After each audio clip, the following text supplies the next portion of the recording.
Değerli misafirler, saygıdeğer konuklar, hepiniz tekrar hoş geldiniz. Günün ilk oturumuna başlayacağız.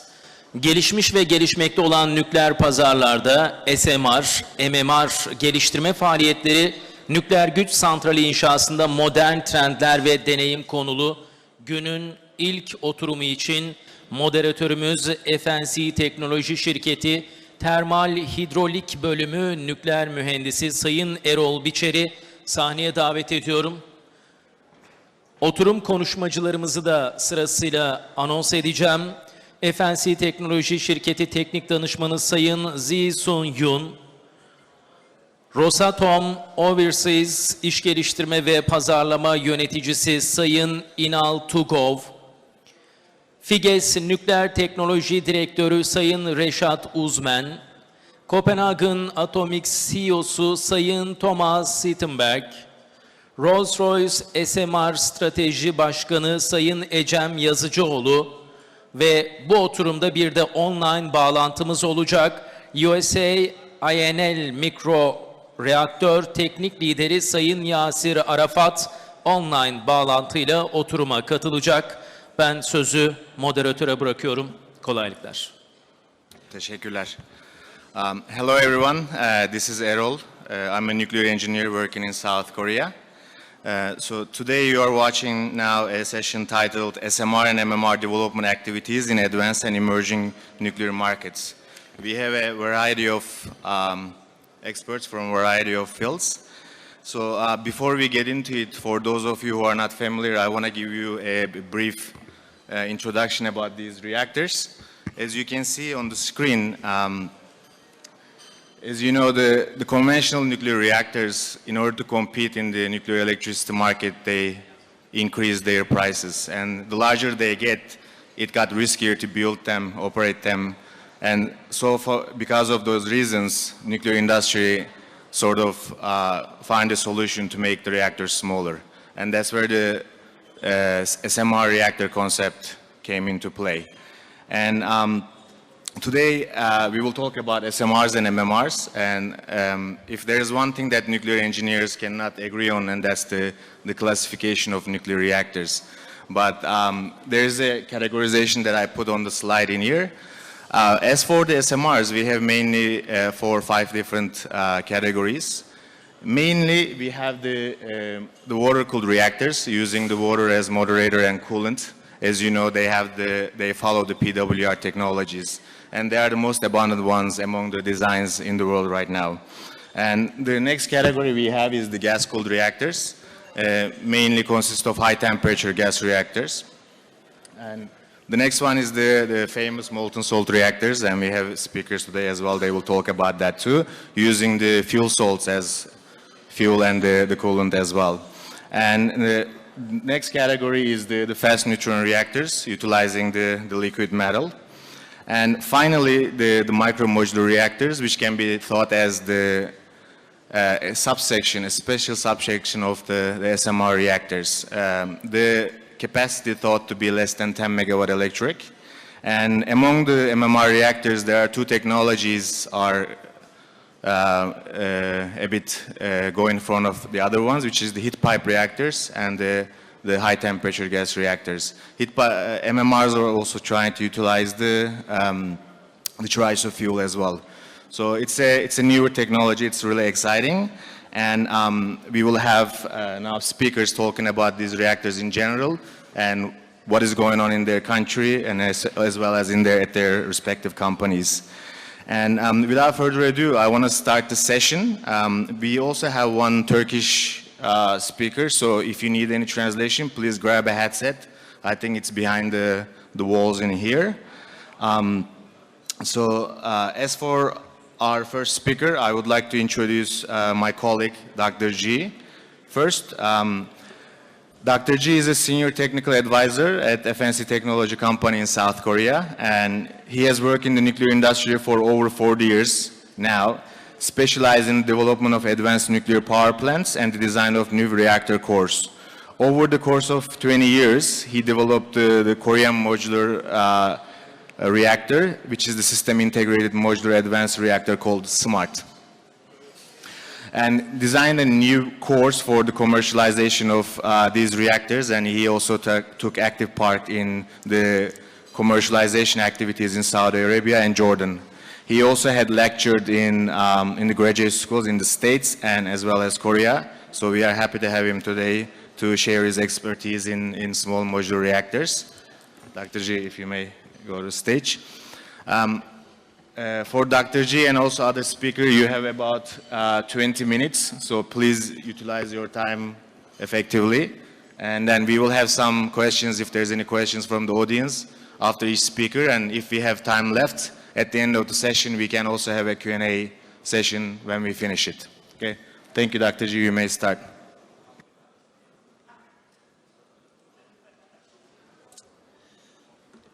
Thank you, Erol, for your kind introduction. And good morning, ladies and gentlemen.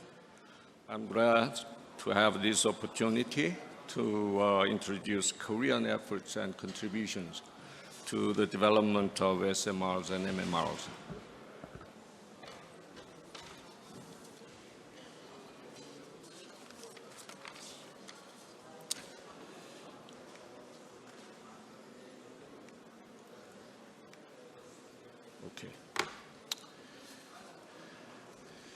I'd like to start my talk by reviewing the current status of the nuclear industry. According to IAEA, as of today, for over 440 nuclear power plants are in operation, and 50 plants are under construction. It also requires there are certain emerging countries who are very much interested in introducing nuclear power in their grid systems too.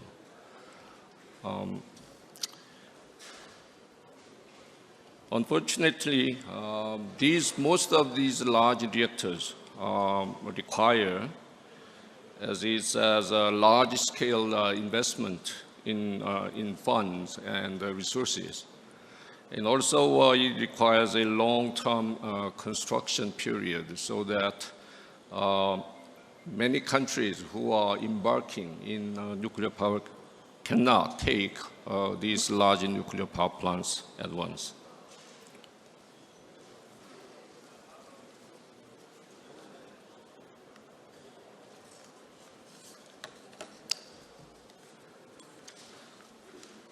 These days, nuclear power industry faces more difficult new environment, which include a demand-driven market, increased safety for low environmental effect, and harmonization with renewable energy sources.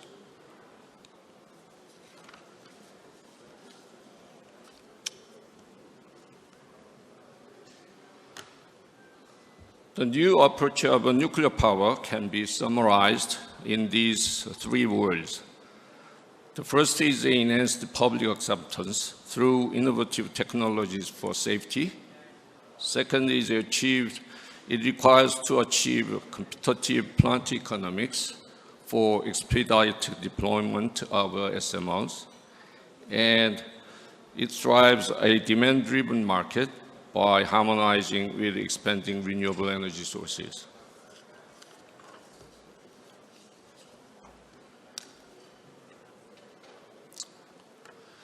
Despite the fact that there are some negative views on SMRs, I'd like to discuss a few reasons why SMRs are able to cope with the new nuclear power paradigm and thus attract people's attention. I'm not going to elaborate all of these, but as you see, there are a bunch of reasons that people are paying attention to these days to the SMRs.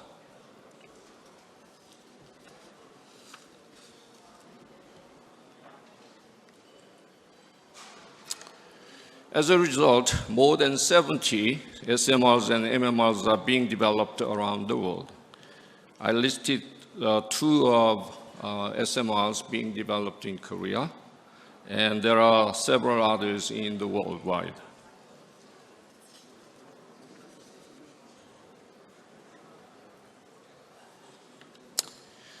Despite the fact that many SMRs are being developed, that must overcome two major obstacles before being deployed.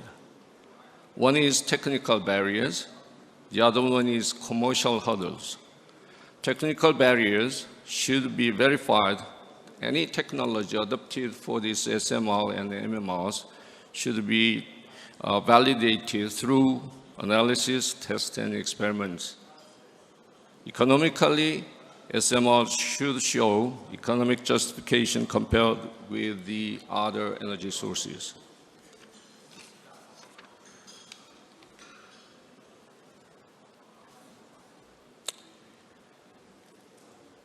Now I would like to move to a little bit more about the Korean activities on SMR development. In terms of Korean actions in the development of SMRs and MMRs, they may be classified into three groups based on their deployment period, namely short-term, mid-term, and long-term. The first, the 110 megawatt class integral pressurized water reactor SMART 100 has been developed, and it is now ready for commercial deployment once the standard design approval is obtained next year. The basic design of 175 megawatt electric integral PWR named ISMR was initiated in year 2021 for midterm deployment with the goal of obtaining standard design approval in year 2028. Lastly, for long term, Korea joined Gen 4 International Forum as a founding member state in year 2006 to work on long-term reactor development.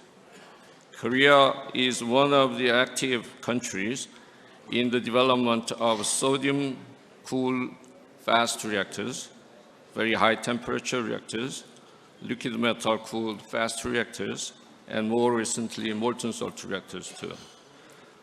However, I would like to focus on the first two SMRs today.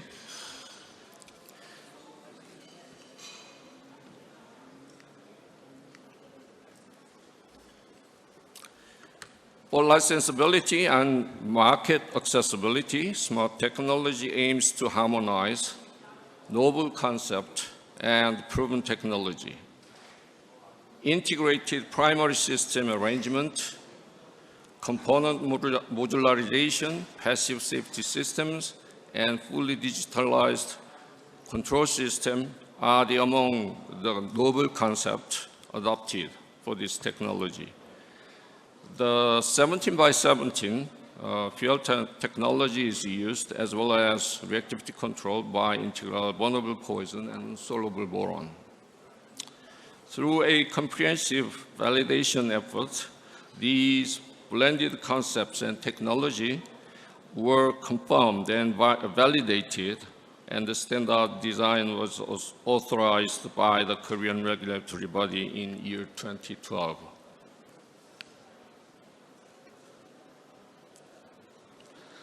This schematic depicts the reactor vessel assembly, which houses the entire nuclear supply system.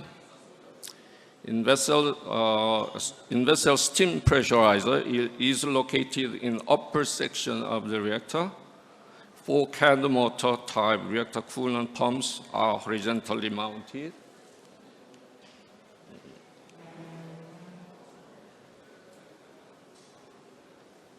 Cannot work. And there are 8 steam generators located at the peripheral of the reactor pressure vessel. And in the core section, 57 standard 17 by 17 fuel assemblies with the reduced height are loaded.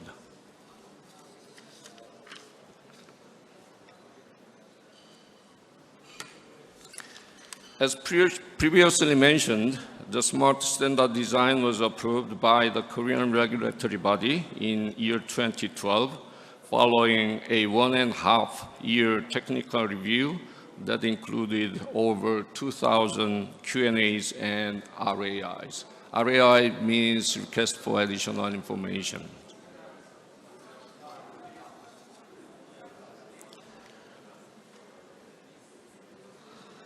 Following the SMART SDA, Korea and the Kingdom of Saudi Arabia agreed to collaborate on smart development and commercialization in a partnership.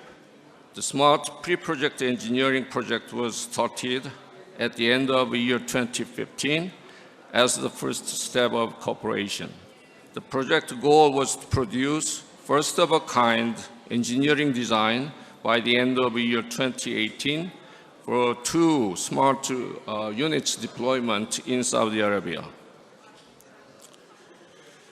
Parallel to the smart 4-key engineering design, the smart human capacity building program was launched to provide Saudi staffs with a structured training.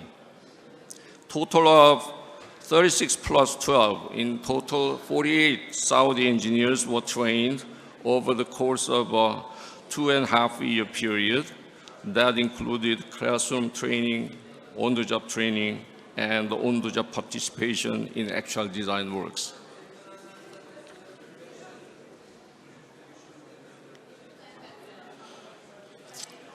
The standard design change approval procedure for the smart PPE design is currently underway, with the participation led by Korea Hydro Nuclear Power and the Korean Nuclear Industries. The SDCA is expected to be issued in the second half of the year 2023.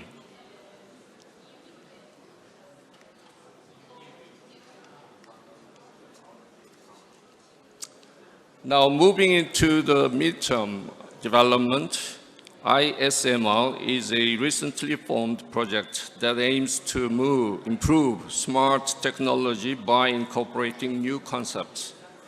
Optimization of plant modularity, autonomous operation, better safety measures are examples of major technical advancements. The ISMR project also intends to enhance plant economics of the current SMART by simplification of systems and reducing operation steps.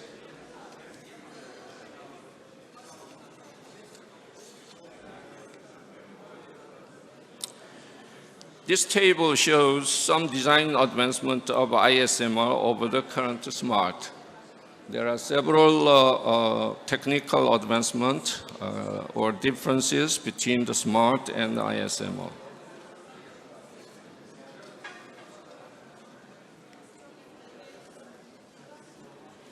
This schematic drawing, depicts the bird's eye view of ISMR and its arrangement.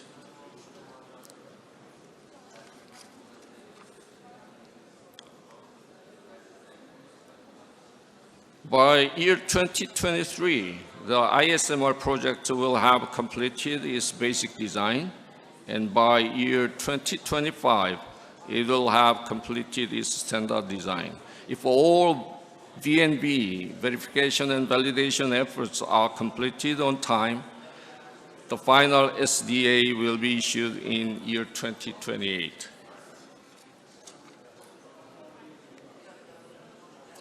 Now, I would like to make a conclusion of my talk today.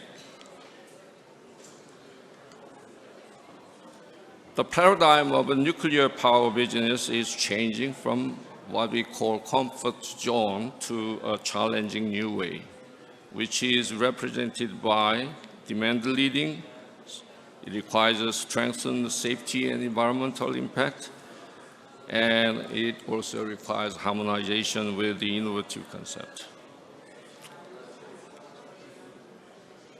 SMART is ready for deployment with the established supply chain. The technologies implemented in the SMART 100 have been proven through comprehensive technology validation program, thus obtained SDA in year 2023. Supply chain is, as you see, well established.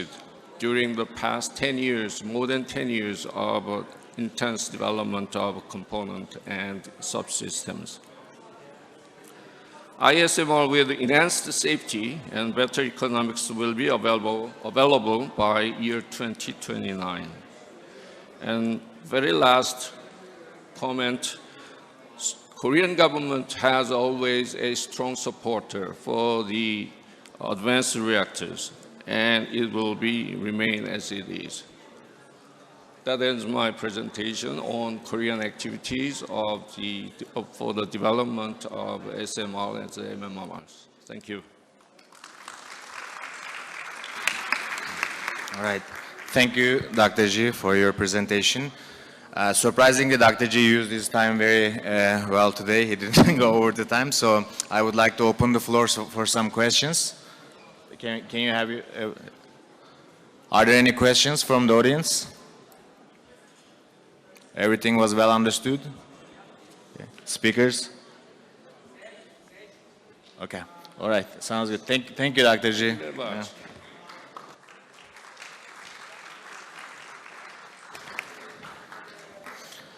Right. I would like to move to our next speaker. Our next speaker is Mr. Inal Tugov, Marketing Manager of Rusatom Energy Projects and Russian Federation. Mr. Inal Tugov is Marketing Manager at Rusatom Energy Projects, a company which is responsible for promotion, sales, and contracting Rosatom's nuclear energy solutions. At Rusatom Energy Projects, Mr. Inal is in charge of developing a marketing strategy to increase the competitiveness of Rosatom's SMR and MMR products in foreign markets, and designing a tailor-made commercial offer for customers. Floor is yours whenever you're ready. Well, thank you, Erol. Thank you very much. It's a great honor to be here with you today. So, as Erol has just said, I'm representing today Rusatom Energy Projects, and we are a front office of Rusatom, so we are the company that is responsible to promote Rusatom nuclear energy solutions in the global market. So this is why I would like to focus my today's presentation not only on the technology itself, not only on the SMR and MMR technology, but on the end products, the small-scale nuclear power plants that we are ready to offer to our international clients. So let me start with a brief historical overview.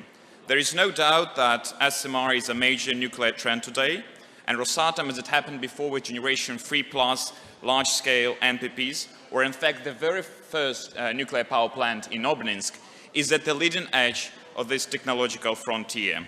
Since 1954, we have designed and manufactured more than 20 small modular reactors for different applications. We have unique experience in operating SMR, both for land-based nuclear power plants, for floating nuclear power plants, and our unique icebreaker fleet. This experience allowed us to accumulate great experience of safe operation of small reactors, over 400 reactors a year overall. So based on this vast experience of design, operating and maintenance of small modular reactors, we managed to create the world's only floating nuclear power plant, academic Lomonosov. Let us have a closer look at this unique project. It is equipped with two KLT-40S pressurized reactors which can generate up to 77 megawatt of electricity and up to 300 megawatt of thermal energy. The reactors that are installed here are similar to those that we are using at our icebreakers. The fuel cycle of this floating nuclear power plant is 3 years, and the maintenance period is up to 12 years. The total lifetime of the FMPP is 40 years, with possible future extensions. This particular FMPP has its own fuel storage on board and a refueling system, which allows it, in fact, to reload itself. Since December 2019, the FMPP has been supplying electricity to the Chukotka grid. Chukotka is located in the northeast of Russia, and after it was fully commissioned in May 2020, academic Lomonosov is the most northern nuclear power plant in the world. As of April 2022, academic Lomonosov has already generated more than 300 million kilowatt-hour of clean energy for local communities and industrial facilities. However, KLT-40S is just the beginning for us. let me introduce our flagship SMR solution, RITM 200, which will power our future land-based and floating MPP. RITM 200 is based on time-proven pressurized water reactor technology. This technology has proven its efficiency and ultimate safety throughout all stages of its life cycle. RITM 200 refers to 3+ generation integral reactors with ultimate safety guaranteed. It is 45% smaller and 35% lighter than its predecessor KLT40S. RITM 200 safety guaranteed by inherent safety features, combination of passive and active safety system, a set of physical barriers, and Rusatom Beyond Design basic accident management system. Sorry.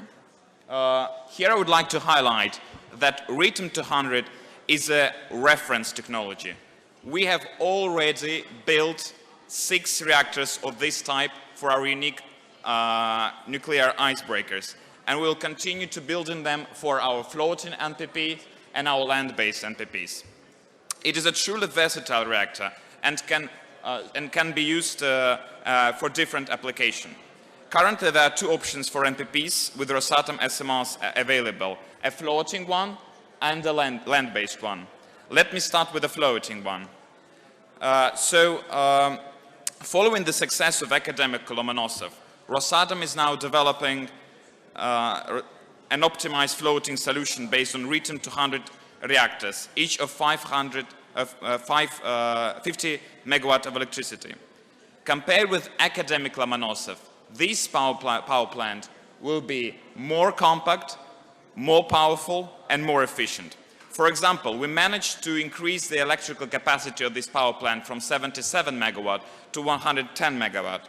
Fuel cycle from 3 years to astonishing 10 years, and the design life from 40 years to 60 years with possible future extensions. We have already completed the conceptual design stage and moved to the technical design stage. The optimized floating nuclear power plants share all the advantages of nuclear energy, such as environment friendliness, sustainable supply of electricity, and predictable electricity costs. It will also have some unique benefits, like short period of construction, longer fuel campaign, and decommissioning at the special facility. What makes these floating nuclear power plants unique is that they are all built from start to finish in special shipyards, and we are using the same expertise in construction technology as we use for nuclear icebreakers. The main idea that we follow while designing these nuclear power plants is to ease the burden on the host country in terms of operation, maintenance, and HR development. In addition, floating nuclear power plants can be transported to another site, which makes it an ultimate flexible power solution. And here I would like to show you some use cases of these floating nuclear power plants. So industrial consumers are also well aware of the advantages of such energy solutions. And here is a case to prove that. Here is a map of the northeast of Russia. And in the center of this map, you can see Baimskaya ore zone. Baimskaya ore zone in Russia is the mining project with the world's largest deposit of copper and gold. The deposit's owner, copper company Kaz Minerals, initially considered several supply options for this Baimskaya ore zone. So you can see in the north, there was an option of LNG-based power plant, there was a Bilibina nuclear power plant, and a coal-fired power plant. So the owner of this deposit was thinking about how to better use these energy sources. However, gas market volatility poses great risk to the profitability of such a long-term investment project. Industrial consumers like Baimskaya need a reliable energy source with predictable energy prices throughout all stages of its power generation. Given the lack of centralized power in the regions like this, the cost of electricity can make up to 60% of product cost for high-end metal refining facilities, such as aluminium and copper plant. Under these conditions, nuclear power would give the mining owner an opportunity to predict the price of electricity for decades ahead. So last year have demonstrated the stability of nuclear power generation in the world of rapidly changing fuel prices. Cost of uranium remains relatively the same in compared with gas. So last year, Rusatom subsidiary, Atomflot, and Kaz Minerals controlled Gidika Baimskaya Limited Liability Company signed a preliminary agreement on the supply of electricity for the operation of the Baimskaya mining and processing plant. Atomflot will supply 4 floating nuclear power plants to power this industrial zone. It will be equipped with Freedom 200 series reactor with capacity of 106 megawatt each. And the first 2 power units will be commissioned in 2027, the third one in 2028, and the last one in 2031. This case with floating SMR NPPES is indeed remarkable, but Rusatom moves even further. With the Ritom series SMR, we have managed to create a versatile reactor. And together with the floating option, we are ready to offer our customers a land-based NPP equipped with Ritom series SMR. It will be equipped with 2 Ritom SMRs, and with its size being just 15 acres, this plant can produce up to 110 megawatt of electrical and 380 megawatt of thermal energy. Future customers will enjoy this uninterrupted supply of energy for at least 60 years. We are also pleased to announce that this nuclear power plant has a short construction time. As most of the components of this reactor is prefabricated, the power plant can be built in 3 to 4 years, which is an astonishing achievement for a nuclear industry. So we in Rusatom follow the policy, first we build home, and only then we can offer this technology to the global market. So I'm now proud to announce that our FOAK land-based NPP, equipped with Ritom series SMR, will be deployed in 2028 in Yakutia region, in northeast of Russia. This NPP will transform the life of the region. Yakutia is one of the coldest areas in the world, and it needs reliable and clean energy sources. This is why the local government has already confirmed the offtake of up to 50 megawatt of electrical power, and this NPP will not only support local communities, but also provides new opportunities for Yakutia's industrial development. As like in the previous case with Baimska ore zone, this NPP will be supplying electricity to some industrial facilities in Yakutia region. In January 2028, Rusatom and Seligdar, which is a gold mining company, signed energy supply agreement for Kuchuz gold deposit. This agreement sets a 40 years period of electrical power supply provided by this NPP starting from June 2028. This is a further proof that businesses which value reliable electricity supply are extremely interested in using SMR as their primary energy source. Another area we are exploring is microreactors. We see great interest in this technology around the globe and expect this segment to grow rapidly in coming years. We expect that in the near future, microreactors with electrical capacity of up to 10 megawatt can be deployed in remote areas to replace outdated diesel generators. But in the long term, they can be integrated with other renewables in on-grid applications. Our solution in this segment is called Shelf-M. It has an electrical capacity of up to 10 megawatt and a long refueling cycle of 8 to 12 years, which makes it a resilient energy solution. A reactor module weight is 200 tons. It is 8 meters in diameter and 9 meters long. Along with Ritom 200, this project is one of the key priorities of Rusatom's small-scale NPP development strategy. Furthermore, this project is included in comprehensive governmental research and development program of Russian nuclear industry. And we plan to complete a detailed design of Shelf-M by 2024. Well, to finish, I would like to highlight once again that Rusatom is a reliable and responsible partner in the nuclear power sector for more than 75 years. And we are truly committed to keep sharing our experience with the world. we are now ready to offer a whole lineup of real SMR projects, a land-based NPP, a floating NPP, and a micro NPP. These products are in high demand both at home, in Russia, and abroad. We are now developing ambitious nuclear projects in the northeast of Russia to boost the industrial potential of the region and hold commercial negotiations with different stakeholders across the globe. We believe that our products are designed to transform global energy landscape, and we continuously work on expanding our product line. So many more disruptive technology from Rusatom are yet to come.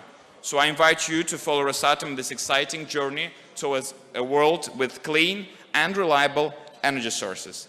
Thank you very much, and now I'm ready to answer your questions. Thank you, Mr. Inal. It was a very comprehensive and nice presentation. Any questions from the audience?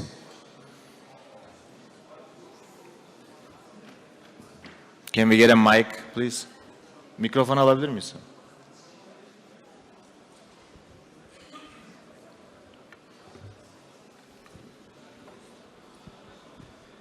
Thank you for the opportunity. Thank you so much for the excellent presentation. I'm Behice Melis Kılıç from Electricity Generation Company in Turkey. My question is about regulation difficulty of floating reactors. How do Rusatom overcome this difficulty since it's floating reactors and it has like moving freedom of moving, and it can go everywhere, and there might be some problem with the regulation. I'm asking this question, by the way, in terms of nuclear security and nuclear safeguards.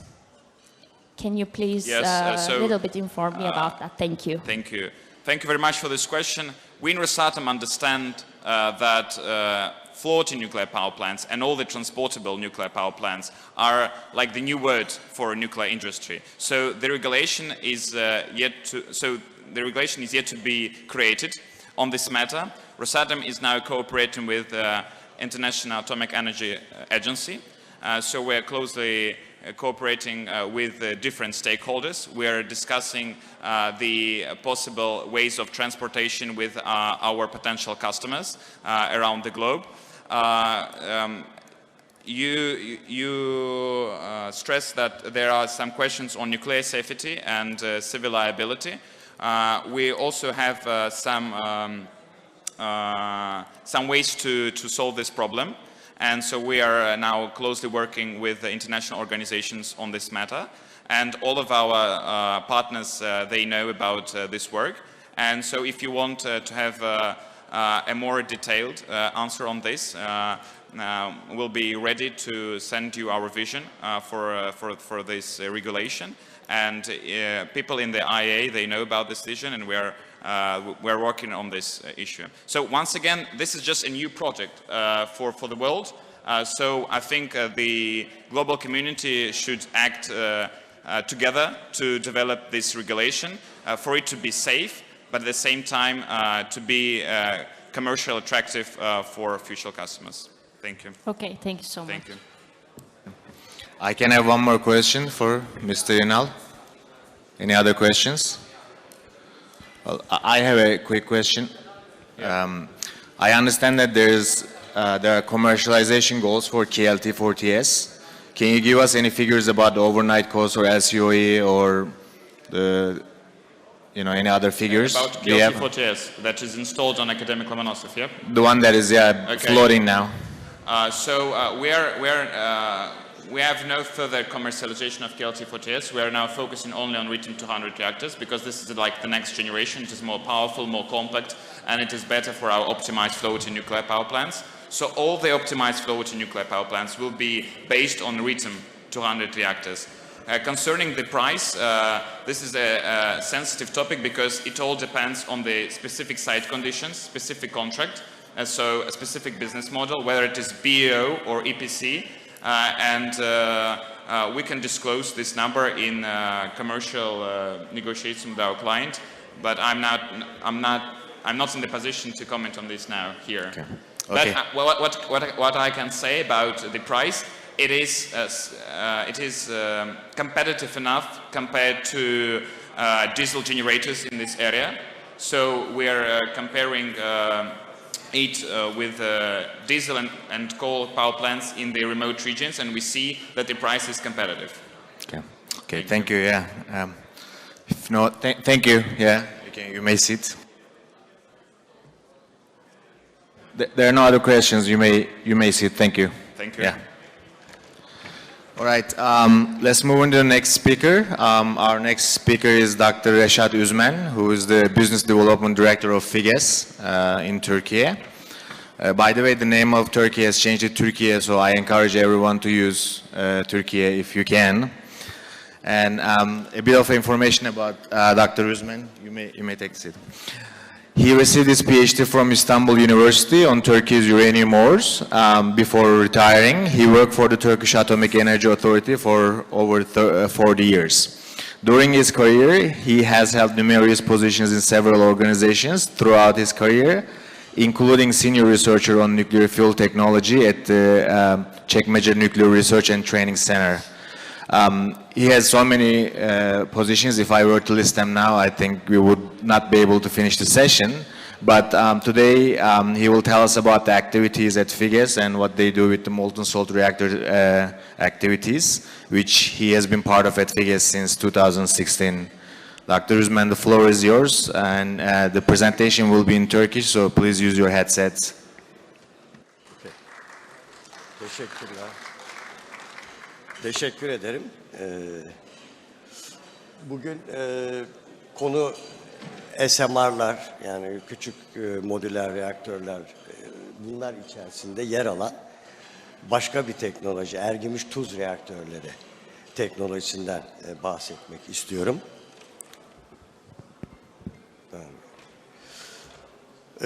Önce SMR'lar nedir? Kısaca onu hatırlatmak bakımından söyleyeyim.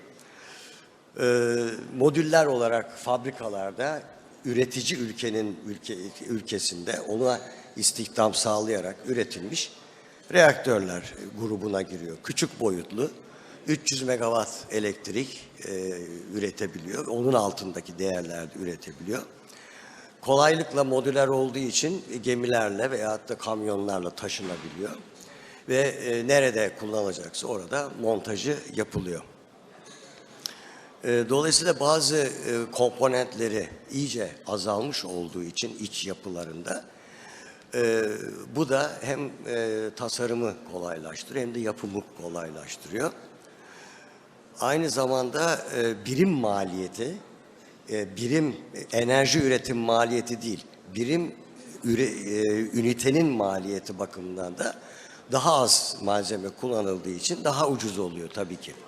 Ama 1000 megawatt gücüne göre hesaplarsanız mevcut büyük reaktörlere göre daha pahalıya gelir SMR'lar, onu da söyleyeyim.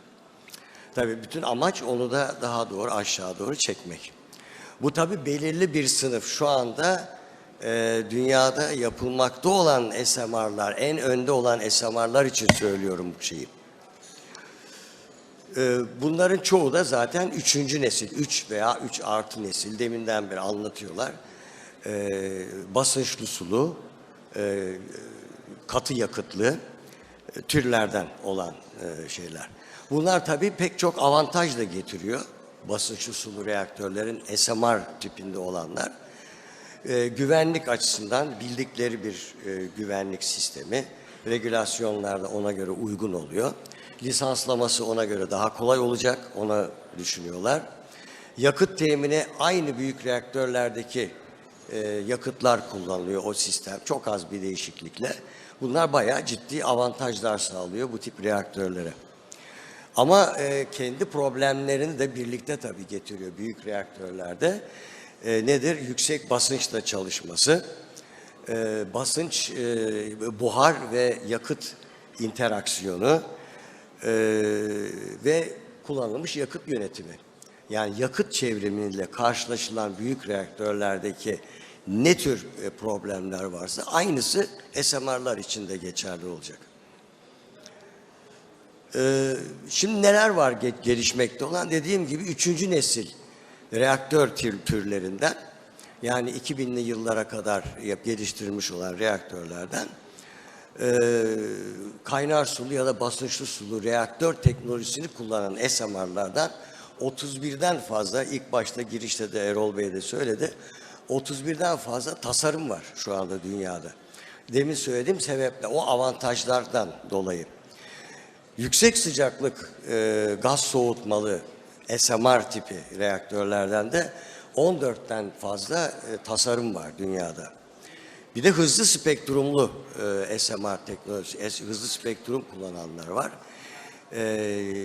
Sıvı metal soğutmalı SMR'lar var. 11'den fazla da bununla ilgili tasarım var. Sodyum soğutmalı olabiliyor ya da kurşun soğutmalı olabiliyor hızlı spektrumda. 4. nesil reaktörler grubunda ise SMR boyutu içerisinde söylüyorum, ergimiş tuz reaktörleri, molten salt reaktörler öne çıkıyor. Bunlardan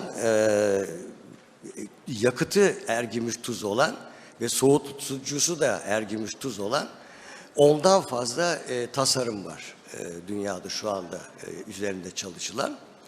Ama katı yakıt kullanıp soğutmayı suyla değil de ergimiş tuzla yapan birkaç tane tasarım daha var. 2 tane var şu anda benim bildiğim. Onlar da bu grup içerisinde mütalaa edilebilir. Neden Türkiye için önemli? Biz o yolu seçtik.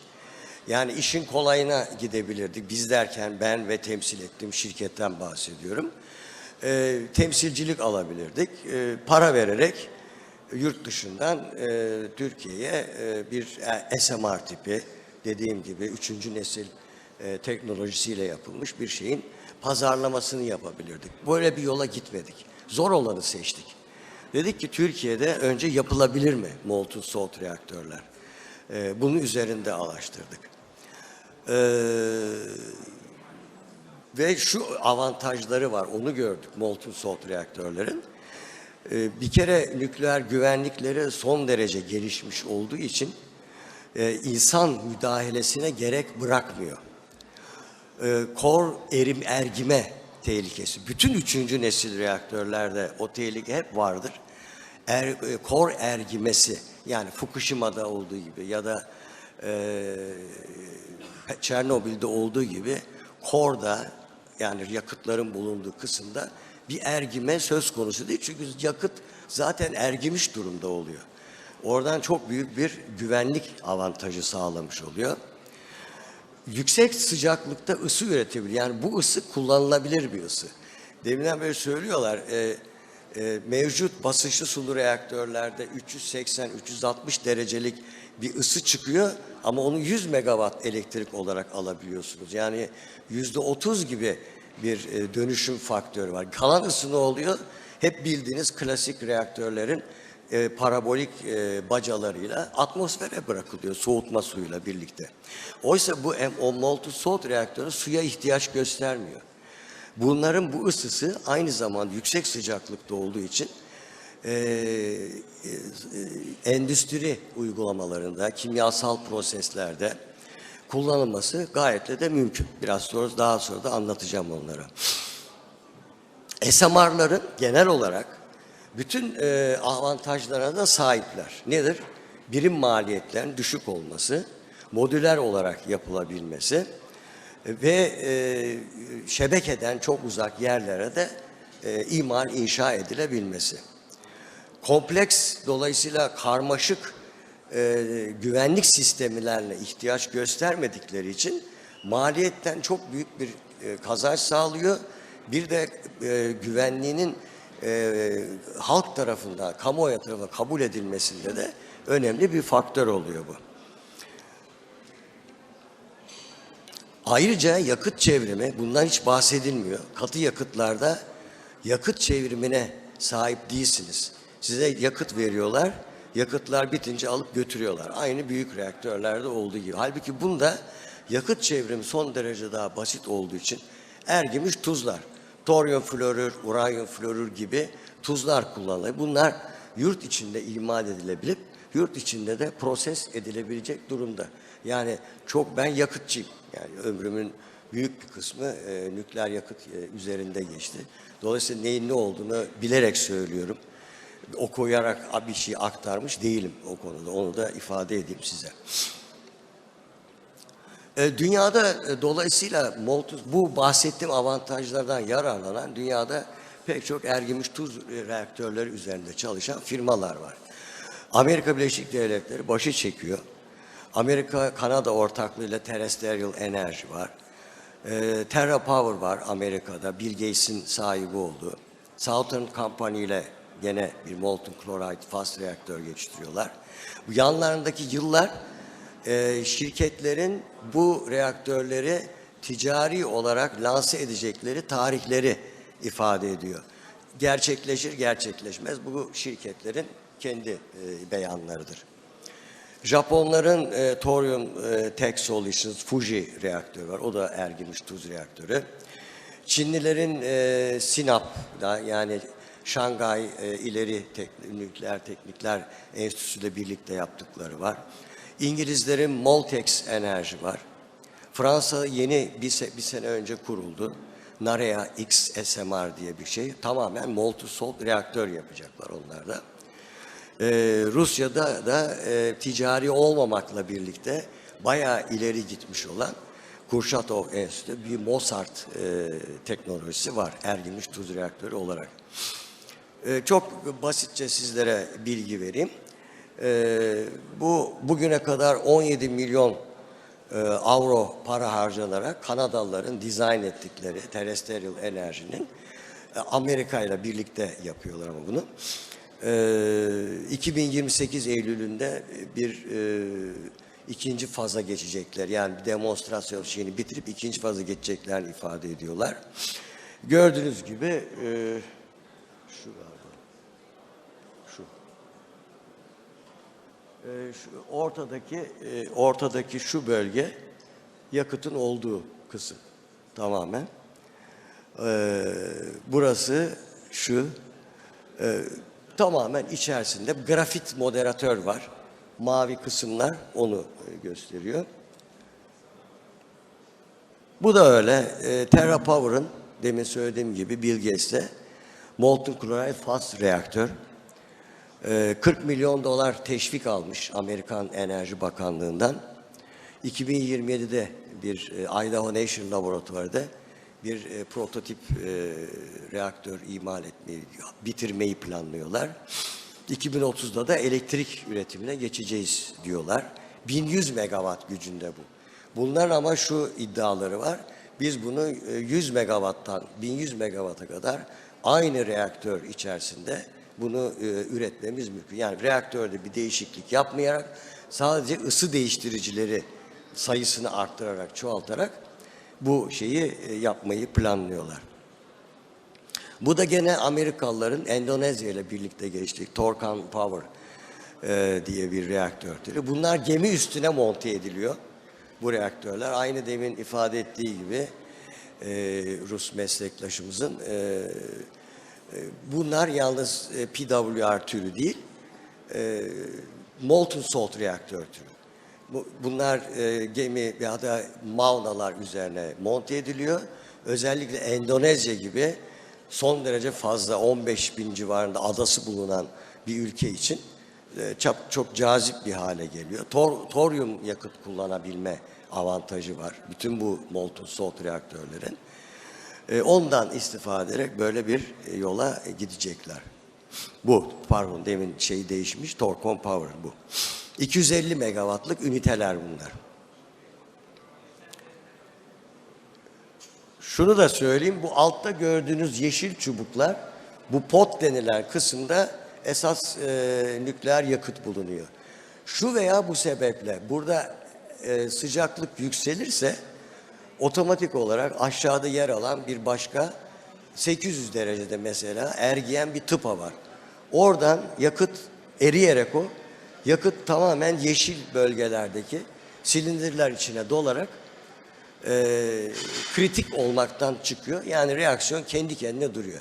Herhangi bir insan müdahalesine gerek dur göstermeden bir pasif güvenlik sistemine sahip. Seaborg Technologies var Danimarka'nın. Danimarka'da da başka bir Copenhagen Atomics var. Biraz sonra benden sonra anlatacak kendileri de. Onlarınki de benzer şekilde gemilere monte edilmesi planlanıyor. Gemilerle bir yere götürüp orada yanaşıp oradan elektrik üretmesi. Yani gemilerin itki gücü olarak değil, aynı Rusların konseptinde bunların üstüne koyalım.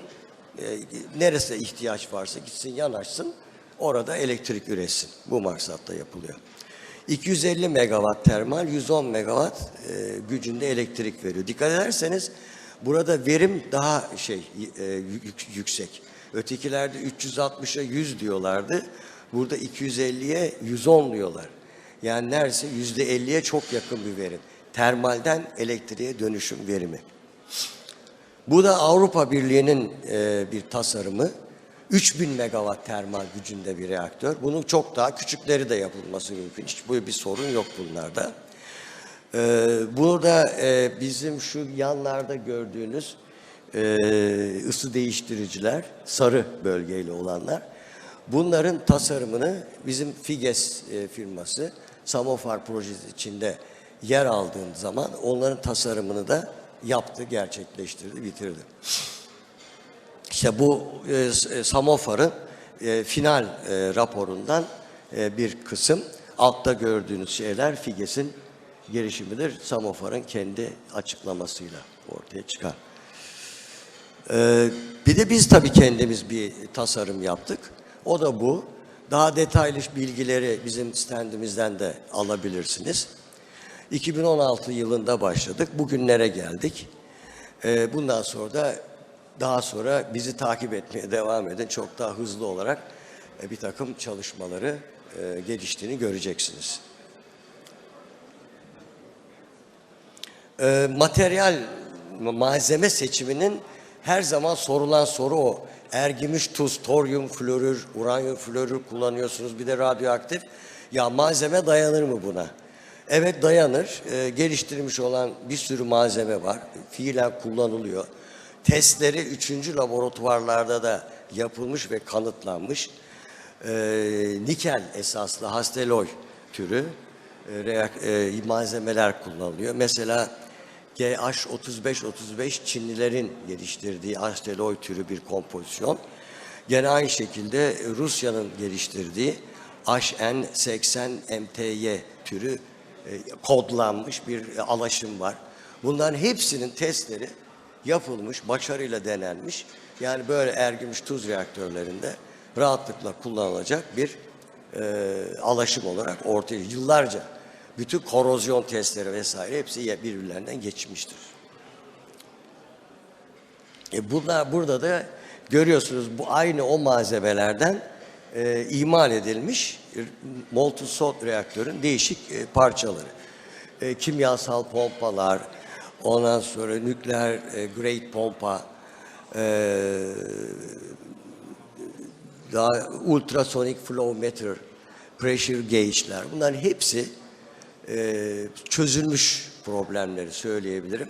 Yani iş bunların yavaş yavaş yapıp, tabii en büyük zorluk burada lisanslama, regülatöre otoriteden alınacak olan lisanslama konusu. Türkiye'de geliştirilebilir mi? İşte biz bütün bunları gördükten sonra evet geliştirilebilir diye bir kanaate vardık. Bir kere know-how kimsede daha yok. Geliştiriliyor çünkü. Halbuki öteki tür reaktörlerde biz kendimiz yapmak istiyoruz. Para verip satın almak değil. Aradaki fark bu. Kendimiz yapmak istediğimiz vakit eğer yapmak istiyorsanız yapabilirsiniz. Patent veya know-how paralarını ödersiniz, alırsınız, yaparsınız bunu. O da çok tabii pahalıya mal olur. Bu karşılıklı yardımlaşmayı da sağlayabilmek için Generation 4 GIF diye adlandırılan bir kuruluş var, bir forum var. Ona üye olmak üzere, dün de bahsedildi, üye olmak üzere Türkiye'nin devlet nezdinde, hükümet nezdinde girişimleri oldu. Şu anda devam ediyor. Herhalde olumlu sonuçlanır sanıyorum yakın bir zamanda. Dediğim gibi biz FİGES olarak da yıllardan beri bu işin içindeyiz. Termohidrolik hesaplamalar, ısı değiştiricinin tasarımı gibi şeylerde bir hayli tecrübe kazandık. Biz yapabildiğimiz gibi diğer Türk kuruluşları da yapabilecek kabiliyette. Ona da inanıyoruz. İş mühim olan karar verebilmekte. Aynı şekilde TÜBİTAK, MAM, TENMAK gibi kuruluşlarda hazır olduklarını ifade ettiler. MAN'da hakikaten bir birim oluşturuldu. Bu konularda çalışmak üzere. Hep birlikte el ele vererek bu işi yapmaya çalışacağız. Alternatiflerden biri, yakıt alternatiflerden biri toryum. Bu toryumu da biliyorsunuz Türkiye toryum zengini bir ülke. Birçok ülkede olduğu gibi. Burada kullanılabilecek bir reaktör. Öteki reaktör türleri, 3. nesil reaktör türlerinde toryum kullanmanız mümkün gözükmüyor. Hem lisanslama açısından hem başka sebeplerden dolayı mümkün gözükmüyor. Ancak böyle ergimiş tuz reaktörü ya da çok yüksek sıcaklık gaz soğutmalı reaktörler gibi şeylerde kullanmak mümkün oluyor. Ama en kolay yolu ergimiş tuz reaktörlerinde kullanmak. Dediğim gibi birçok parçası yurt dışından temin edilebilir. Bilahare Türkiye'de de bunları imal edebilecek kapasite var. Görüyoruz. Burada da sergide de gördüğümüz gibi. Tamam, bitiyor zaten. Türkiye için de bunu sadece yapıp elektrik üretmek değil, organize sanayi bölgelerinin, uzak bölgelerin enerji ihtiyacını karşılamak, hem ısı hem elektrik ihtiyacını karşılamakta MSR'ların kullanılabileceğini, yani ergimiş tuz reaktörünün kullanabileceğini düşünüyoruz. Bir de ikinci uygulaması çok elverişli olduğu ifade edilen termal hidrojen üretimi, termokimyasal reaksiyonlarla hidrojen üretimi mümkün. O sıcaklıkları verebilecek ısı üretmeye müsait bir reaktör olduğunu söyledim, molten salt reaktörlerin. Buradan da amonyak üretimi, arkasından bu amonyağın dizel yakıtı yerine normal şu anda bilinen motorlarda kullanabilmesi söz konusu. Türkiye'nin sıfır karbon hedeflerine de son derece uygun bir hedeftir bu. Daha sonra da itme gücü olarak da aynı reaktörlerin söz konusu deniz itme gücü kullanılması da mümkün. Denizden temiz su üretmek mümkün aynı şeylerle. Basit bir şemayla onu gösterdim. Bu tarafta deniz suyundan molten salt reaktörden gelen ısı ve elektrikle arıtılıyor. Çıkan buharın tekrar yoğuşmasıyla elektrik üretime devam ediyor. Bir de öteki tarafta aynı şekilde termokimyasal yöntemle, bakır klorür yöntemiyle gayet yüksek verimle hidrojen üretilmesi söz konusu oluyor.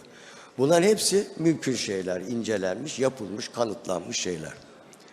Bir örnek vereyim, bütün dünyadan bitiyor şimdi. Core Power diye bir İngiliz şirketi var. Gördüğünüz gibi gemi üzerinde, dipteki büyük gemide 4 tane molten salt reaktör, işte Terra Power'dan alacak. Onun yanına hidrojen üretimi, onun yanına amonyak üretimiyle Atlantik'te mesela seyreden ve amonyak yakıtı kullanan gemilere amonyak ikmali yapacak. Bu şekilde yola çıktı ve ilerliyorlar bu konuda. Evet, çok teşekkür ederim beni dinlediğiniz için.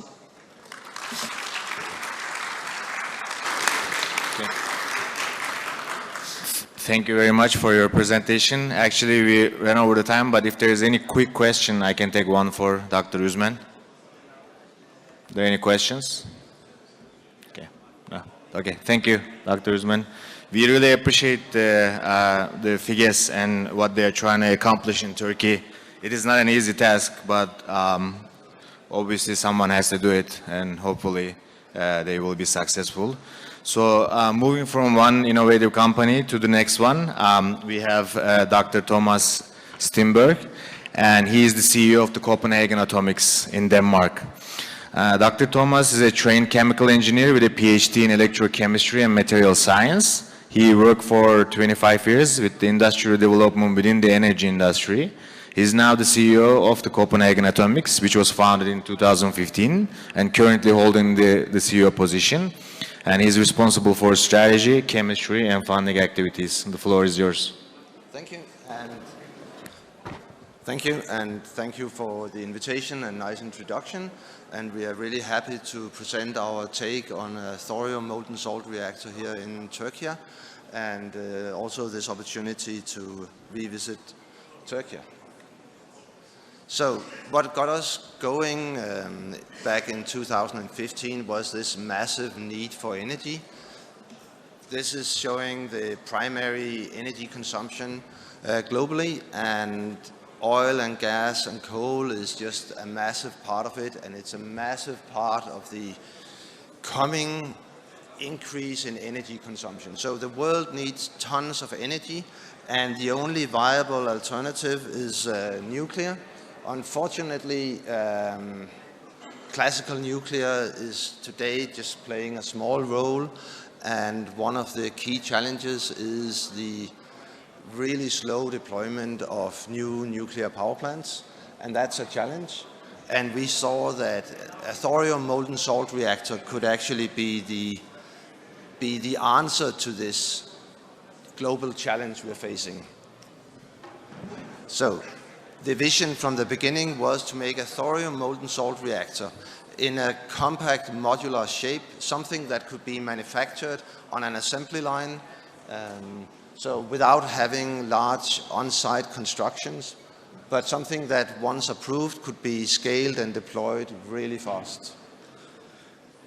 We've just heard some of the unique features about molten salt reactors. A key feature is, of course, that it's, where's the pointer? Oh, there. That it's inherently safe. We have done numerous cost calculations, and it has the potential to supply really, really cheap energy. A levelized cost of electricity below 20 euro per megawatt hour is absolutely feasible. And finally, if you have a thorium molten salt reactor in the thermal spectrum, you have the ability to burn the transuranics, and that means that we can convert, this is not working. Okay, that we can convert spent nuclear fuel from classical nuclear into energy, and thereby close the fuel cycle. So there's a lot of really, really interesting features about this. This is an schematic outline of our reactor, and now I have to get the pointer to work. So what we have down here is the storage tank for the molten salt. In a molten salt reactor, the fuel, that means the thorium, is dissolved in the molten salt. The molten salt is pumped through the core. The core is heavy water moderated, so it's a thermal reactor. So the salt heats up, continues into a section where we remove the gaseous fission products before it continues through the heat exchanger, where you take out the thermal energy before returning to the storage tank again. So we circulate the salt, and this makes it very different from a classical nuclear reactor. The only active part we have in the reactor is essentially the pump. So in case of a power failure, then the salt will drain to the storage tank, and there will be no further action until the power comes back on. That makes for a very, very different safety case compared to classical nuclear. We are constructing this reactor as we speak, so we have the first molten salt prototype reactor ready later this year, and that will be the first, a non-fission prototype, but the first one circulating salt in a reactor configuration in almost 70 years. So we are really, really excited about this progress.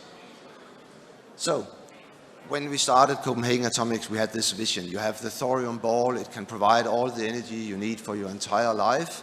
And that was a vision or a dream, but now this dream is getting a lot closer to reality with the construction of the reactor. And the promise of low-cost energy, you have thorium everywhere, you have large thorium resources here in Turkey. And finally, the potential to become a breeder reactor in the thermal spectrum, you can only do that with thorium. That's not possible with uranium-based reactors. So that's the ultimate scenario. Taking transuranics from classical nuclear waste and combining it with thorium in this reactor, and then Christmas will come early. Yeah, so the implementation of these reactors, we are only developing and producing the reactors. So we call it a waste burner due to that we take the nuclear waste, and we have a thermal output. This output is provided as heat as a service. We don't intend to sell these reactors, so it's on a need for energy basis where you pay for the energy. This will have to be integrated with existing infrastructure. This is an example. This is a traditional coal-fired power plant where you replace the burner with a thorium molten salt reactor. And then you can convert and you can reuse all the existing infrastructure and supply chains for these parts here. The way we have done it at Copenhagen Atomics is very different from the rest of the molten salt startups. You have seen in the previous presentations, we made a design for a 1 megawatt reactor, and then we turned the whole thing upside down, saying, okay, we have a new technology, there's no supply chain, there's no suppliers of any of the components that goes into the reactor. So we started from the bottom, developing the components, so making a vertical integration of all the parts needed for a 1 megawatt research reactor. And that has enabled us to move really fast forward with building and testing of the components that goes into the reactor. So rather than spending a lot of time designing the perfect power plant based on non-existing components, then we chose a different route, developing the components for a 1 megawatt reactor so that we can get a research reactor approved, because that's really the crucial step for the molten salt reactor community in general, is to have the first research reactor approved.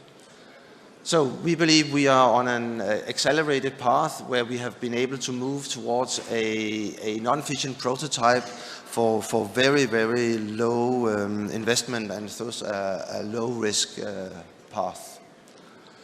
This is a picture of our facilities. We have been fortunate enough to be able to establish facilities in Copenhagen where we have both factory and testing facilities, offices and chemical labs. We are very happy about the team. We are currently about 50 people working very hard every day to make this reactor coming alive. And what you see here is the test facility. So here we have a small workshop. What you see here is pumped loops standing down this line here. So we have currently around 10 pumped loops in operation. And that is because we are dealing with a new technology. We really need testing and maturing of all the components that goes into the reactor. What you cannot see on this picture is that the test reactor, prototype reactor, is coming together over here. But if you visit our facility in Copenhagen, I'll be very happy to show you the prototype reactor. So this about doing virtual integration rather than spending all our efforts on designing the perfect power plant. This is the molten salt test rig we have made. It's a pumped molten salt loop where we test all the components. We have developed a really unique pump. This is a canned pump, and we believe this is the only type of pump that can be approved for molten salt reactors.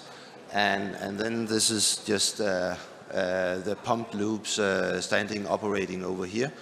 You can see that even though they're operating at 700 degrees C, there's no suction, there's no ventilation except for the general ventilation in the lab. And that's because these loops are fully contained. So you have a first containment that is the actual loop, then you have a secondary containment, and then finally the outer stainless steel containment can be hard to see on this picture. So these are actually approved, and they will also be operating with uranium in a test reactor in the US. So we do get some radiation results even before we have the research reactor. So another important part of a molten salt reactor is, of course, the molten salts. Again, there's no supply chain for purified molten salts, and molten salts are often perceived as being highly corrosive. That is not the case if you're dealing with pure salts. So we have invested significant resources in the manufacturing of these clean salts. So if you keep oxygen moisture below 20 ppm, the corrosion of these salts can be neglected even with standard 316 stainless steel. We are also doing corrosion tests with thorium lithium fluoride, and that's a blanket salt, and that's of course needed. And hopefully in autumn we will start doing corrosion tests also with plutonium containing salts, and that's again, it's needed for the safety case for the reactors, and so far the results are very promising. We see corrosion rates in fractions of a micron per year. So the corrosion is not the problem, it's the radiation, and that in order to test that we need a test reactor. So the ambition is to have a 1 megawatt research reactor approved by 2025. It might sound ambitious, but we have talked with a number of countries, and that seems absolutely feasible. So this kind of sums up all the merits of thorium molten salt reactors. I will not read them all, but if you just remember, it's a thorium thermal molten salt reactor. It's safe, it produces cheap, abundant CO2-free energy, and then I think my message has been brought here. And finally, a thank to the team. We work really hard every day to make this happen, and we really look forward to have the prototype reactor ready by the end of the year. And I invite those who are interested in molten salt reactors and thorium in particular to come and visit us in Copenhagen. We will be happy to give you a tour, and then you will be able to see the first molten salt reactor in operation for almost 70 years. So thank you for your attention.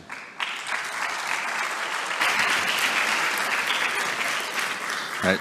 Thank you very much. And the presentation was short, so we can actually have a couple of questions. Any questions from the audience?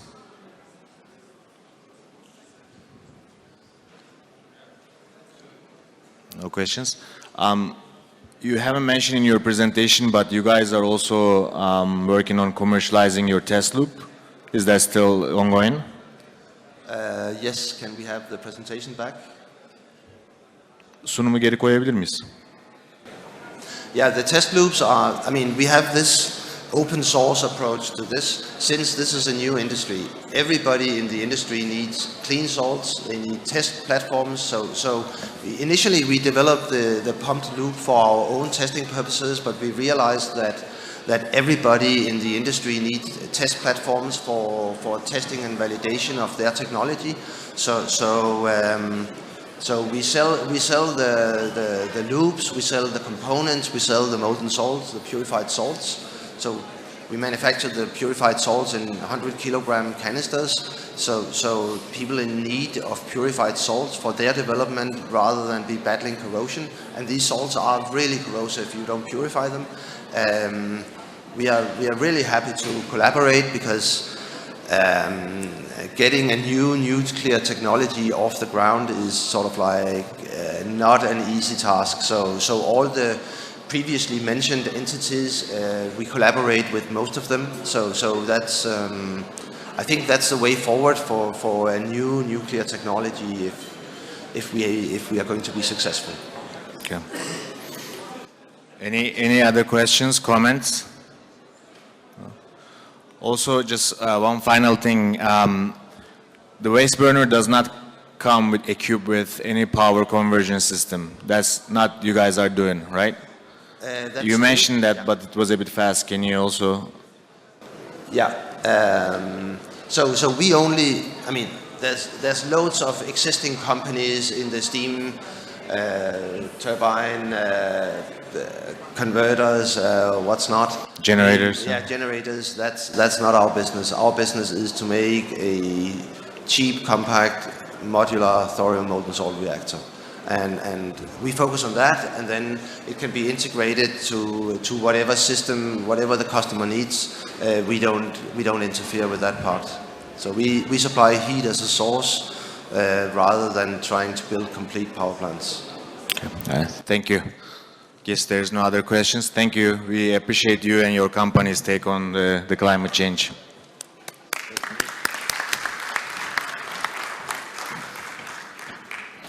Okay, our next speaker, we actually have a special guest from the States. He's going to join us online. He was kind enough to wait. It's quite late now in the States, but he's still, I think, waiting for us. I think they are trying to connect him now, but let me introduce him. Mr. Yasir Arafat, he's the microreactor technical lead in the Idaho National Laboratory in the United States. And he leads the Department of Energy's Marvel project as a chief designer, and he's also part of the Idaho National Laboratory as the subject matter expert for microreactors. And over 12 years of experience in leading and executing nuclear system designs, research, development, and testing. And this also includes the Westinghouse AP1000, Westinghouse SMRs, and fusion power plants. And he's also he also took part in the Westinghouse Evinci microreactor development in 2014, and now in the Department of Energy's Marvel test microreactors in Idaho National Laboratory. He's been working on that since 2019, and he also has quite a few patents. There's 11 international patents awarded for him for his inventions in the advanced and nuclear technology. So if he, Mr. Yasir, if you're ready, the floor is yours. Hey, good morning. Thank you for the kind introduction, Erol. Can you hear me okay? Maybe can you speak to the mic a bit closer? Okay, how about now? Is that any better? Yeah, it's better now. Thank you. Okay, sure. Well, good morning, everyone. It is truly an honor to be a panelist here today with all my esteemed colleagues around the globe. Again, I apologize I'm not able to be here with you in person, but I think Zoom would do just fine for now. Again, this is pretty late here at the States, close to 3 a.m. right now, so please excuse my tired eyes. Today I'm here to talk about one of our exciting projects here called Marvel. Again, I'm representing the two organizations. One is the U.S. Department of Energy Microreactor Program, which funds the Marvel project. And also I work at the Idaho National Laboratory as their microreactor lead. Again, you know, Marvel is a test microreactor, and even though it has a catchy name, it is an acronym, believe it or not, and it's written there. But it's very descriptive of what Marvel really is. So it is a microreactor, and it is designed for applications research, and the data that will be evaluated will be used to validate and evaluate new technologies and how we use microreactors as a product. So with that said, before I get into the details about Marvel, I want to take you a little bit into the history of kind of like how LWRs really started. So here at Idaho National Lab, we built a, in 1951, was quite a long time ago, we built a reactor called EBR-1, Experimental Breeder Reactor 1. That was the first reactor that basically generated sizable amount of electricity to show the world that we can actually generate power large enough to actually for application use. And within about a couple of years, less than a decade, we have seen the first commercial nuclear reactor as a demonstration in Shippingport, and then 1 or 2 years later, we have the in 1958, the first commercial nuclear power plant at Yankee Road.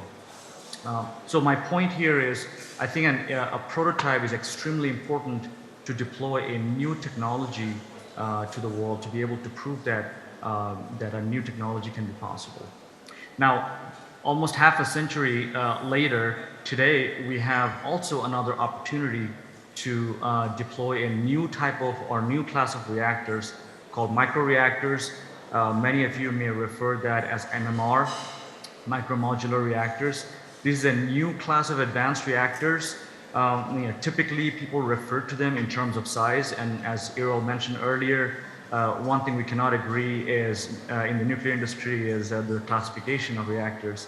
But regardless of the size, I think typically MMRs or microreactors are generally accepted to be about less than 20 megawatt electric. But it's not just the size that matters, it's also these three features that is very crucial. First, it has to be small enough that we can actually develop or fabricate these in factories to take advantage of economies of scale in production. That way it can significantly reduce the amount of time it takes for on-site construction, which is very different than what we do in current large-scale power plants. Second, the small size also enables us to transport the systems essentially as a single unit from point A to point B. And it's not just transportable, but it also allows mobility through various, air, land, sea, you name it. It basically provides much more flexibility from a siting perspective. And lastly, which is the most important one in my mind, that these reactors must not require a lot of operators to run these. And they have to be essentially what we call in general terms self-regulating. It should be so simple that everything should be, all the safety and operability must be done almost autonomously or semi-autonomously, and the reactor can handle itself on its own. These are the kind of features that would enable a small reactor be microreactors from our opinion. Now, microreactors are not targeting the usual markets. These are targeting new markets where we currently do not commercially serve by the nuclear industry right now. So it's trying to open up a new market entirely. If you look into the fossil industry, starting from small combustion engine in cars all the way to large scale combined cycle power plants, they've got all the entire spectrum covered.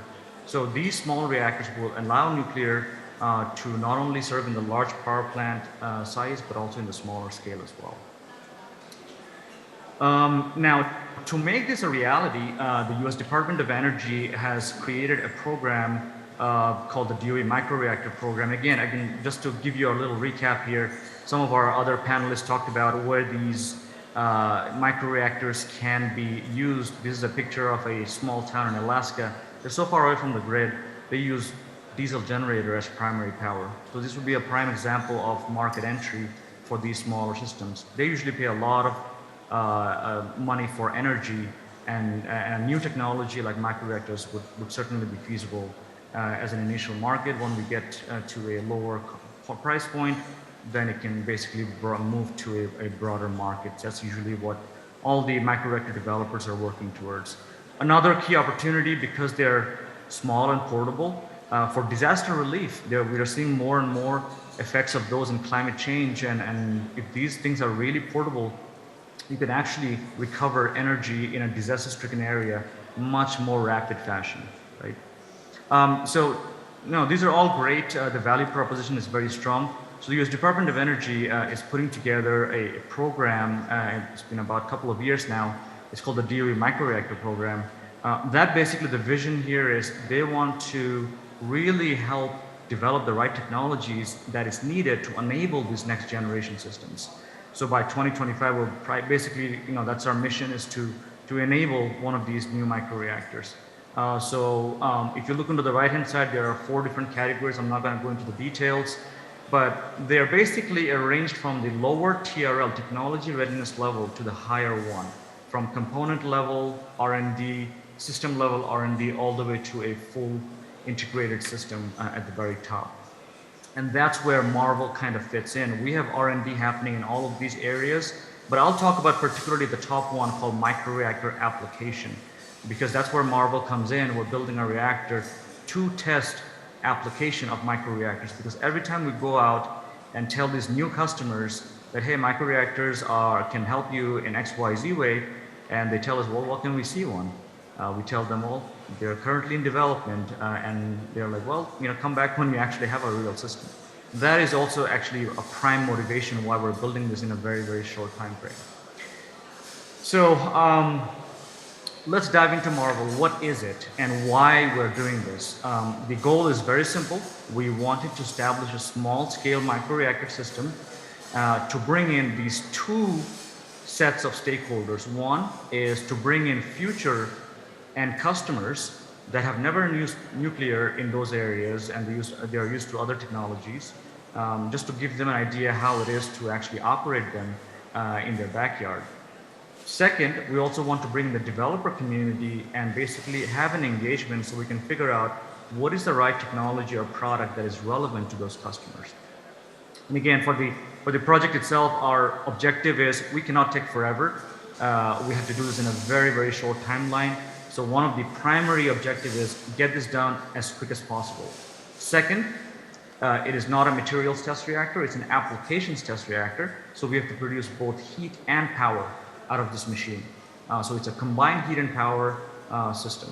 And third, we're basically in place to help commercial developers who are developing their own designs.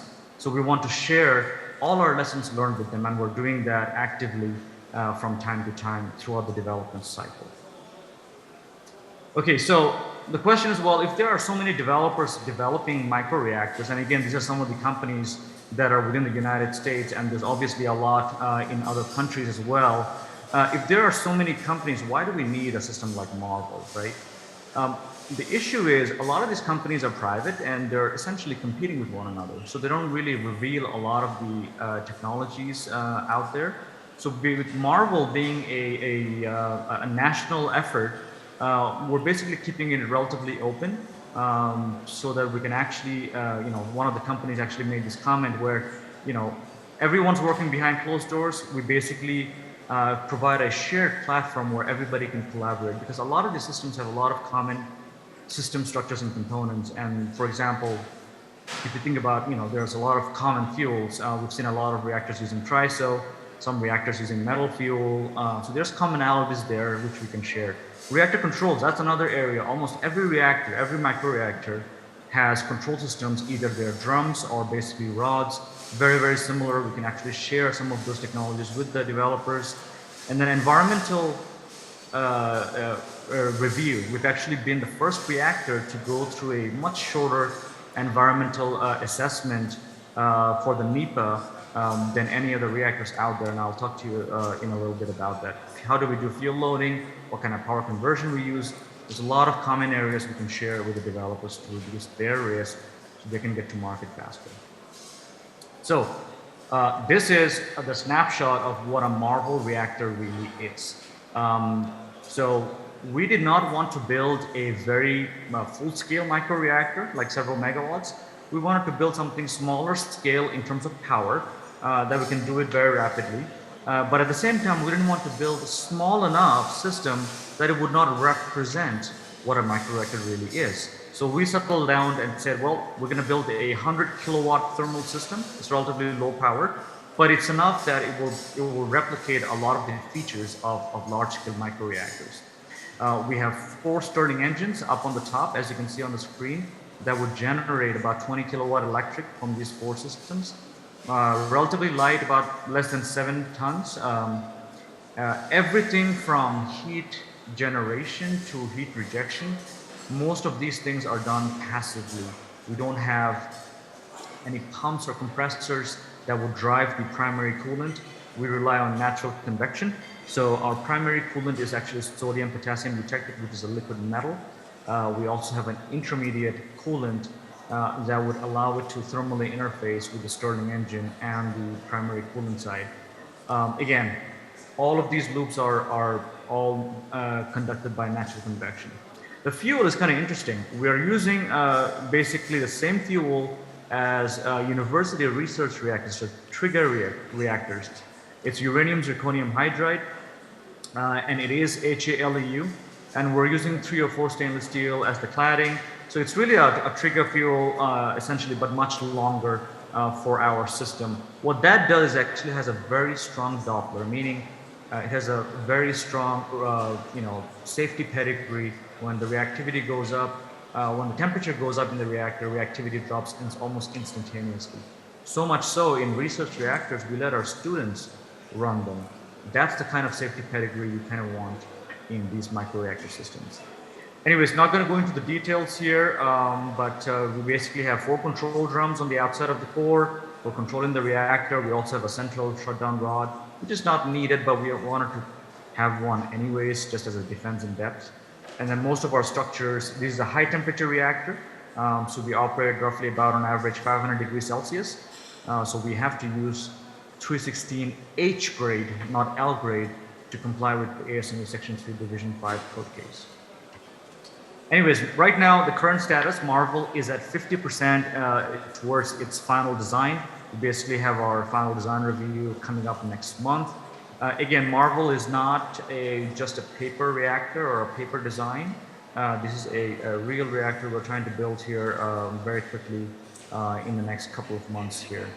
Just to give you a snapshot, to really go through the learning process faster, we recently built a complete full-scale electrically heated prototype of the reactor, and we've done that in about 9 months from really initial stage all the way to fully fabricated system, which is pretty fast for this kind of a complex machine.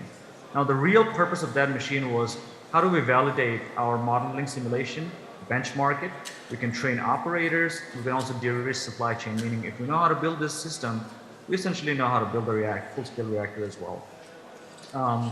Again, the test hardware includes every single thing from heat generation to heat rejection, including the Stirling engine and this HRUs, which are heat rejection units. The only difference is instead of nuclear fuel, we use electrical heating. That's the only difference for this particular system. Okay, moving on, just to give you a snapshot of where we are. As I mentioned, we're at about 50% final design right now. We've completed a lot of testing on various components just to move through the development cycle in a more rapid manner. We've completed about more than 9 separate effects tests. We've completed all our accident analyses to go into the safety review package for the regulatory review. We've finished the environmental assessment process for NEPA. Both of these were done last year. We have fixed our fuel supplier and we're moving into the final design stage. We're working with fabricators right now, sharing preliminary drawings and trying to figure out the schedule when we can actually build this thing. Our current target is to get 90% fabrication and assembly done by the end of this calendar year. Again, very, very aggressive. From the time we started, it's about only 2.5 years before we have the constructed system ready for deployment here. And then hopefully by end of next year, next December, our hope is to go critical and turn this machine on. Again, as I mentioned, this is basically a cut-through section of what the reactor looks like. It's not very tall. It's about 11 feet tall from the ground all the way to the top of the reactor system. We're basically placing it in an existing facility here at Idaho National Lab, which already has a research reactor in it called TREAT. We're using the same building as the TREAT reactor. Essentially, a single building will have 2 different test reactors.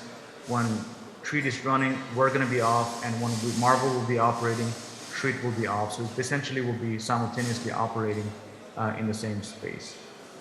Now, it's kind of exciting that we're building a new reactor, but that's not really the true value out of this system here.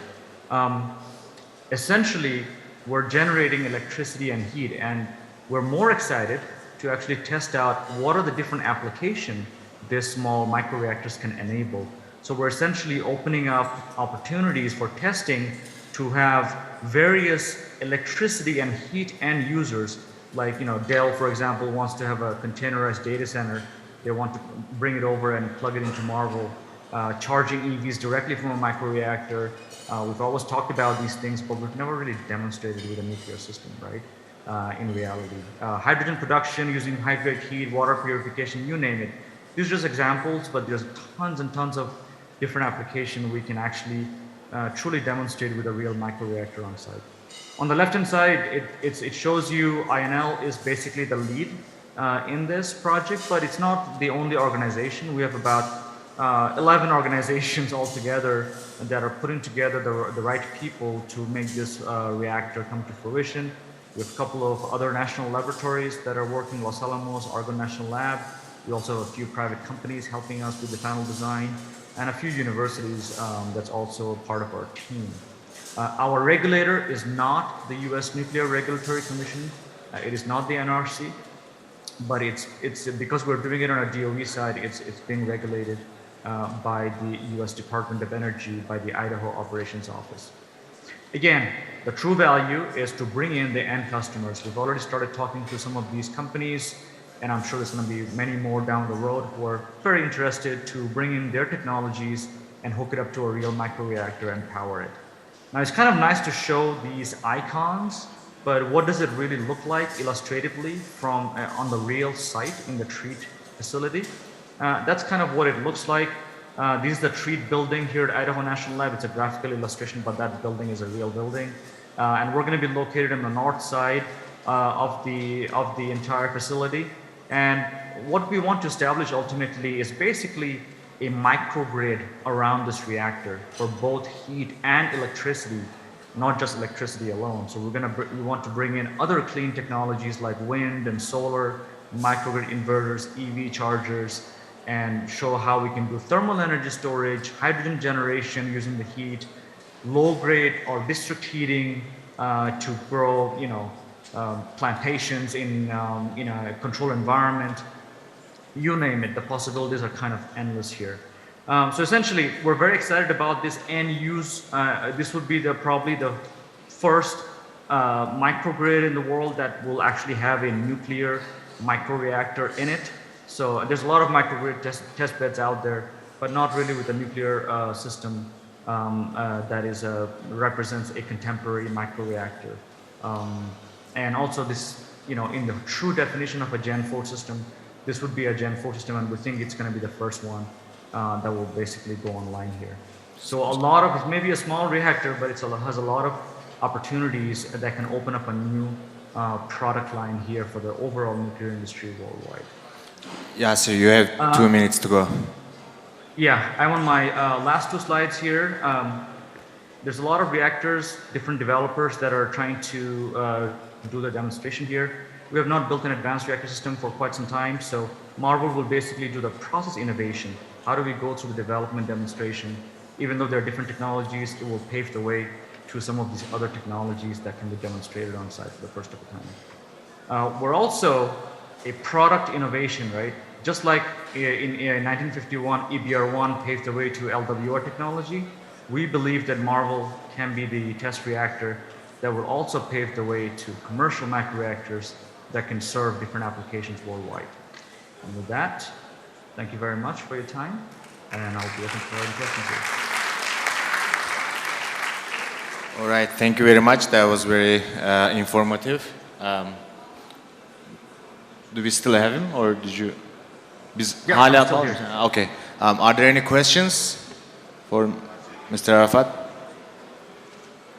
Any questions? We have one question.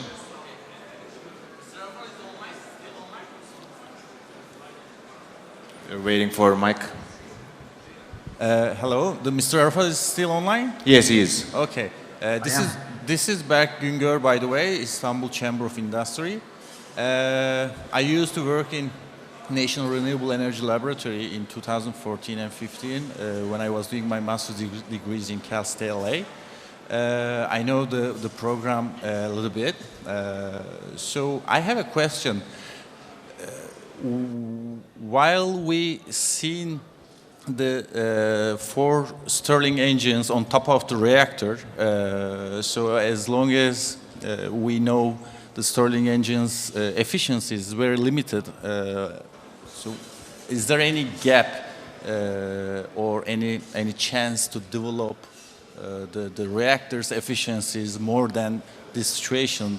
Because it seems 20% of the efficiencies right now when we compare the thermal energy and the electricity output. So I'm just wondering that do we have a chance to develop the efficiencies of the reactor with these 4 Stirling engines? Thank you very much for this valuable project, by the way. Thank you again. Congratulations. Did you hear the question? Great. Yes, I did. And thank you for the question. It's a very good one. So again, this is a test reactor, and we wanted to find a power conversion technology that is commercially available off the shelf almost. And these are commercial engines. We can actually buy them off the shelf. They've been used in the industry for many different areas, and they're very robust. Works 10, 15 years without failure. Now, these particular machines, at the temperature and the boundary conditions of the reactor, it can generate between 25 to 30% efficiency at around 450 degrees Celsius or 500 degrees Celsius, that range. Now, again, power conversion is something that every microreactor, depending on their size, will pick different technologies. For example, if we look at a larger scale microreactor, like a typical normal size, like a few megawatts, I probably wouldn't pick a Stirling engine because they're difficult to scale up. Not necessarily their efficiency, but the scalability is a little bit of a challenge there. I would probably pick a Brayton cycle or a supercritical CO2 cycle. There are other technologies out there. But for this small system, it made sense for us to use what's available out there. And it's not really low. We get about 25 to 30, enough to demonstrate that we can take the heat from a microreactor and actually make power, and which is sufficient for the mission of MARVEL. But certainly some of the commercial system out there, they're looking at higher efficiencies. They're much higher temperature, for example. They're using Brayton cycles that can give them, and some of them are actually combined cycles that can get up to 50, 60%. So this is not a commercial system, but a test reactor that worked with. That's basically what worked best for us for our timeline. Hopefully that answered your question. Yeah, thank you. Any other questions, comments? I have a question, but if you can answer it quickly. Looks like what you guys are doing it's kind of similar to the Project Pele, and that's also funded from the Department of Energy. So how are you guys affiliated with the Project Pele, and what you guys do and what they do? You both trying to establish microreactors. Are you guys working together? No. So just a quick correction. The Project Pele is being funded by the Department of Defense, and it's a closed door project. We don't know about the details, and outside the project itself, it's somewhat confidential because of its intended application. Whereas MARVEL is a much smaller system, and it is funded by Department of Energy, which is a different department, and we're making it somewhat open so that collaborators can take advantage of it that are not involved in the Pele project. But timeline-wise, Pele and MARVEL are very, very similar timeline. We might even go critical around the similar time frame as well. Both of these are very fast-moving projects. They have different missions, different objectives, and different levels of shareability, if that's a word. So that's the difference between the two projects. Okay. All right, thank you so much. We are going to let you go to sleep and get some sleep. Thank you for your efforts. Thank you. All right, we have now our final speaker, Ms. Ecem Yazıcıoğlu. She is the head of strategy and Rolls-Royce SMR limited company in the UK. And she's responsible for progressing the strategic opportunities relating to the global positioning and deployment of Rolls-Royce SMRs and the growth of the wider Rolls-Royce SMR business. She's been in Rolls-Royce for over 8 years now, holding various business development roles across the company in a number of sectors, including marine, defense, and nuclear. She's an industrial engineer with a bachelor's degree from Sabancı University, Turkey, and has double master's degree in strategic management and international management, respectively, from the HEC Paris, France, and Bocconi University, Italy. There's a lot of affiliations. Let's hear what Ms. Ecem has to say about the SMRs in Rolls-Royce and in the UK. Thank you. Thank you very much for the introduction, Erol Bey. I can see majority of my audience today are Turkish, so I would like to continue my presentation in Turkish. For our foreign guests, if you haven't already, you can receive a device for simultaneous translation. Herkese merhabalar. Erol Bey beni tanıttı. Şu anda Rolls-Royce'da strateji, Head of Strateji olarak görev yapıyorum. Tam olarak Türkçe'ye çevirmek kolay olmuyor. Öncelikle bir görselle başlamak istiyorum. Bilmiyorum ilk baktığınızda sizde nasıl bir izlenim yaratıyor bu fotoğraf. Ama umuyorum ki ilk baktığınızda geleneksel, alışılmış nükleere kıyasla çok farklı bir yaklaşım olduğu göze çarpıyordur. Bu resimde vurgulamak istediğim bir diğer şey, gördüğünüz üzere içerisinde bulunduğu çevre ve toplum ile uyum içerisinde rahatsız etmeden ve içerisinde taşıdığı nükleer teknolojisinin bilgeliğini, modernliğini ve kalitesini ve gerekliliğini dışarıya vuran bir Rolls-Royce SMR görüyorum ben. Bir diğer vurgulamak istediğim konu da bugün burada sizlere sadece bir nükleer reaktörden bahsetmiyor olacağım. Aynı zamanda aslında Rolls-Royce SMR dediğimiz bizim burada bütün bir nükleer santral, sadece içerisindeki nükleer reaktör değil. Biraz öncelikle şirketimizi tanıtarak başlamak isterim. Rolls-Royce'u çoğunluk biliyordur. Rolls-Royce SMR bir anda devreye girmeye başladı. Nasıl bağlılar? Aradaki fark nedir? Çoğunluğun bildiği üzere Rolls-Royce dünyanın lider teknoloji şirketlerinden bir tanesi. 3 ana alanda faaliyet gösteriyor. Sivil havacılık, savunma ve güç sistemleri. Nükleer alanda da bu 3 ana faaliyete ek olarak nükleer alanda da Rolls-Royce'un çok ciddi bir tecrübe ve bilgi birikimi var.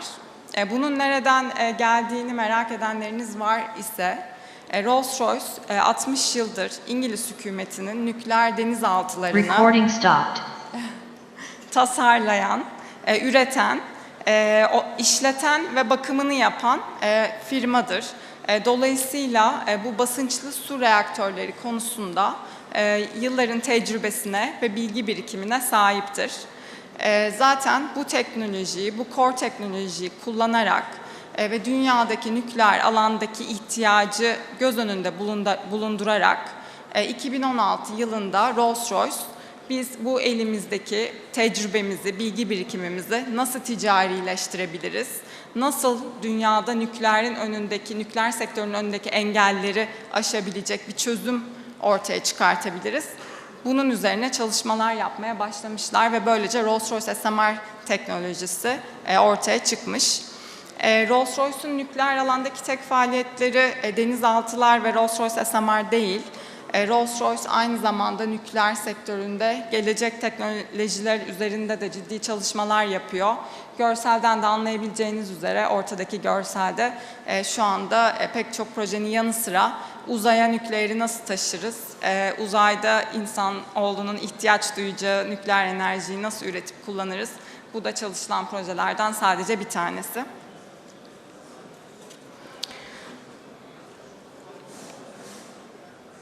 Rolls-Royce SMR'a geçmek gerekirse bahsettiğim gibi Rolls-Royce 2015-2016 yılından beri konsorsiyum ortakları ve İngiliz hükümetiyle birlikte bu teknolojinin üzerinde çalışıyor. Geçen sene Kasım ayında, 2021 yılı Kasım ayında hem İngiliz hükümetinin yatırımıyla hem de yeni yatırımcılarla birlikte Rolls-Royce SMR Limited şirketini kurduk. Bu şirketin şu anda 4 tane yatırımcısı var. İsmini vermesinden, marka adını vermesinden anlayabileceğiniz üzere çoğunluk yatırımcımız şu anda Rolls-Royce. Bir diğer yatırımcımız Constellation.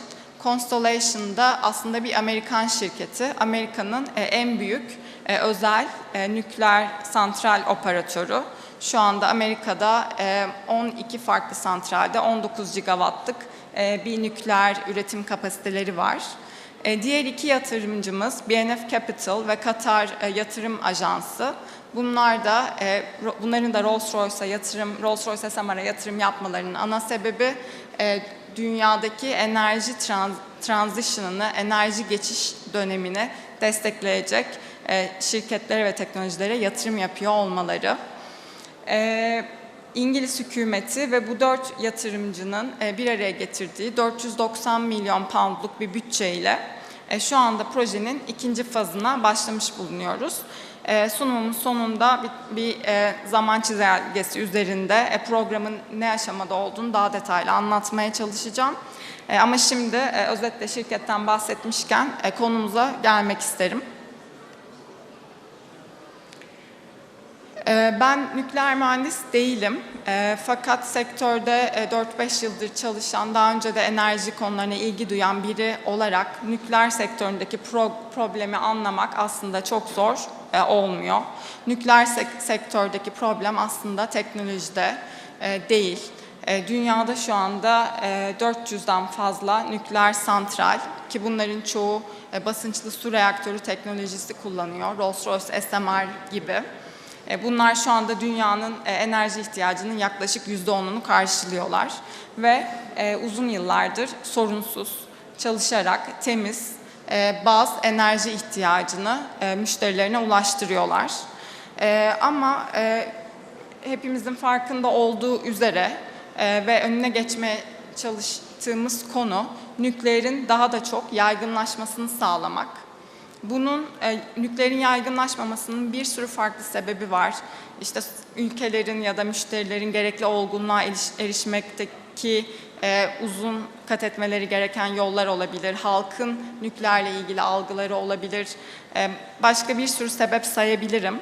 Fakat en büyük yaygınlaşmadaki en büyük engelin nükleerin ekonomisi olduğunu aslında kabul etmek gerekir. Bunu da özetle açıklamak gerekirse çok yüksek ön maliyetler, sürekli aşılan, anlaşılan süreçlerde tamamlanamayan kurulum süreç ve süreleri ve bunların sürekli uzamasından kaynaklı olarak yatırım maliyetlerinin sürekli olarak artıyor olması bizce nükleerin önündeki ana problemdir.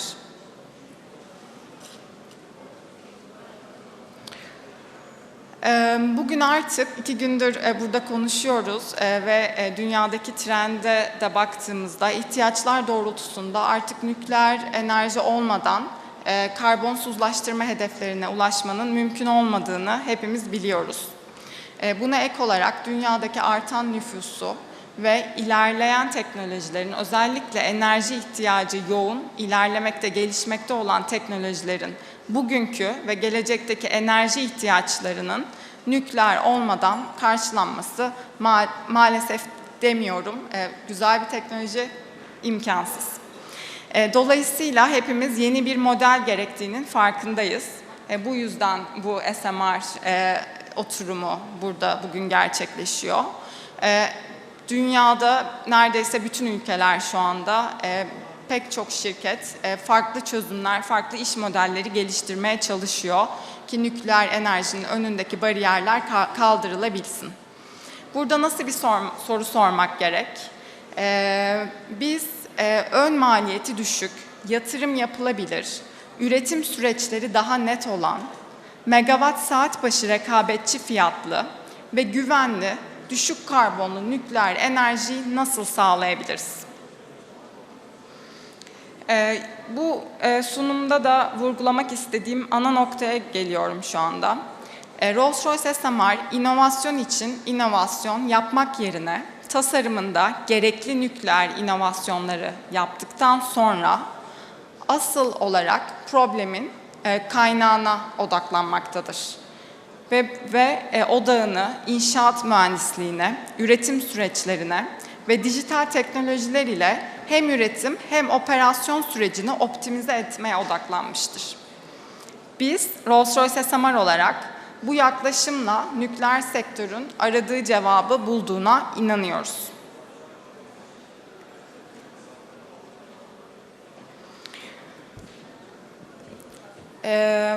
Rolls-Royce SMR fabrikada modüller halinde üretilen, sadece reaktör değil, yine bütün santral fabrikada modüller halinde üretiliyor. Buna dikkatinizi çekmek isterim. Karayolu ile sahaya taşınabilen ve sahada Lego gibi geçici bir 4.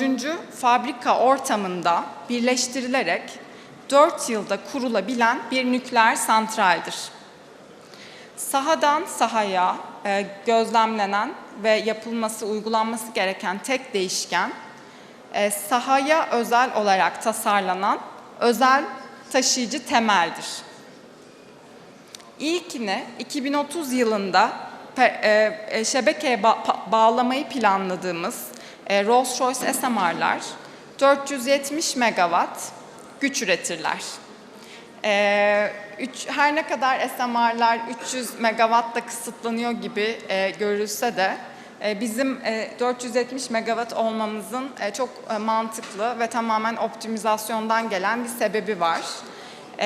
Karayoluyla taşınan modüller olduğundan ötürü en efektif ve minimum lojistik maliyetini amaçlayarak en büyük modül karayoluyla taşınılabilecek düzeyde olduğunda bu komponentlerden en fazla ne kadar güç üretilebilir bakış açısıyla 470 megawatt'a ulaşmış mühendislerimiz. Bu yüzden 470 megawatt güç üretiyoruz. Rolls-Royce SMR 300 bin metrekarelik bir alana yerleşir. Bu alan yine bu resimde gördüğümüz her şeyi içerisinde barındırıyor. 60 yıl boyunca %95 verimlilikle çalışır. Kanıtlanmış ve yıllardır tecrübe edilmiş basınçlı su reaktörü teknolojisi kullanır. Standart yakıt kullanır. Böylece yakıt amaçlı yeni ekstra maliyetlere veya yatırımlara ihtiyacı yoktur. Basınçlı su reaktörü kullandığından ötürü de ekstra bir prototip çalışması yapılmasına gerek yoktur. Rolls-Royce SMR Limited şirketi tarafından anahtar teslim olarak müşteriye teslim edilir. Burada akıllara yerlileştirme konusu geliyor olabilir. Anahtar teslim dediğim için. Onu sunumun sonunda bahsedeceğim. Gelişmiş pasif emniyet ve güvenlik inovasyonları içerir. Sadece şebekenin ihtiyacı değil, içerisindeki ısı potansiyeliyle birlikte pek çok farklı enerji yoğun sektöre uygun bu sektörlerle kojenerasyonu mümkündür. Bunlar içerisinde bugün konuşuldu. Hidrojen, sentetik yakıtlar, dezalinasyon, şimdilik en çok konuştuğumuz diğer enerji yoğun sektörler sanırım. Rolls-Royce SMR'ın maliyeti bugünkü hesaplamalarımıza göre 1.8 milyar pound'tur. Ve bu fiyata her şey dahildir.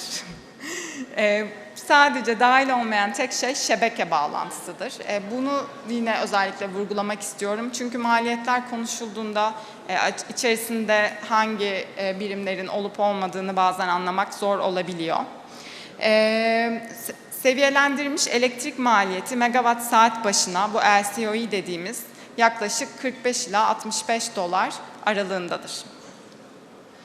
Bu da yenilenebilir enerji ile rekabetçi bir seviyededir.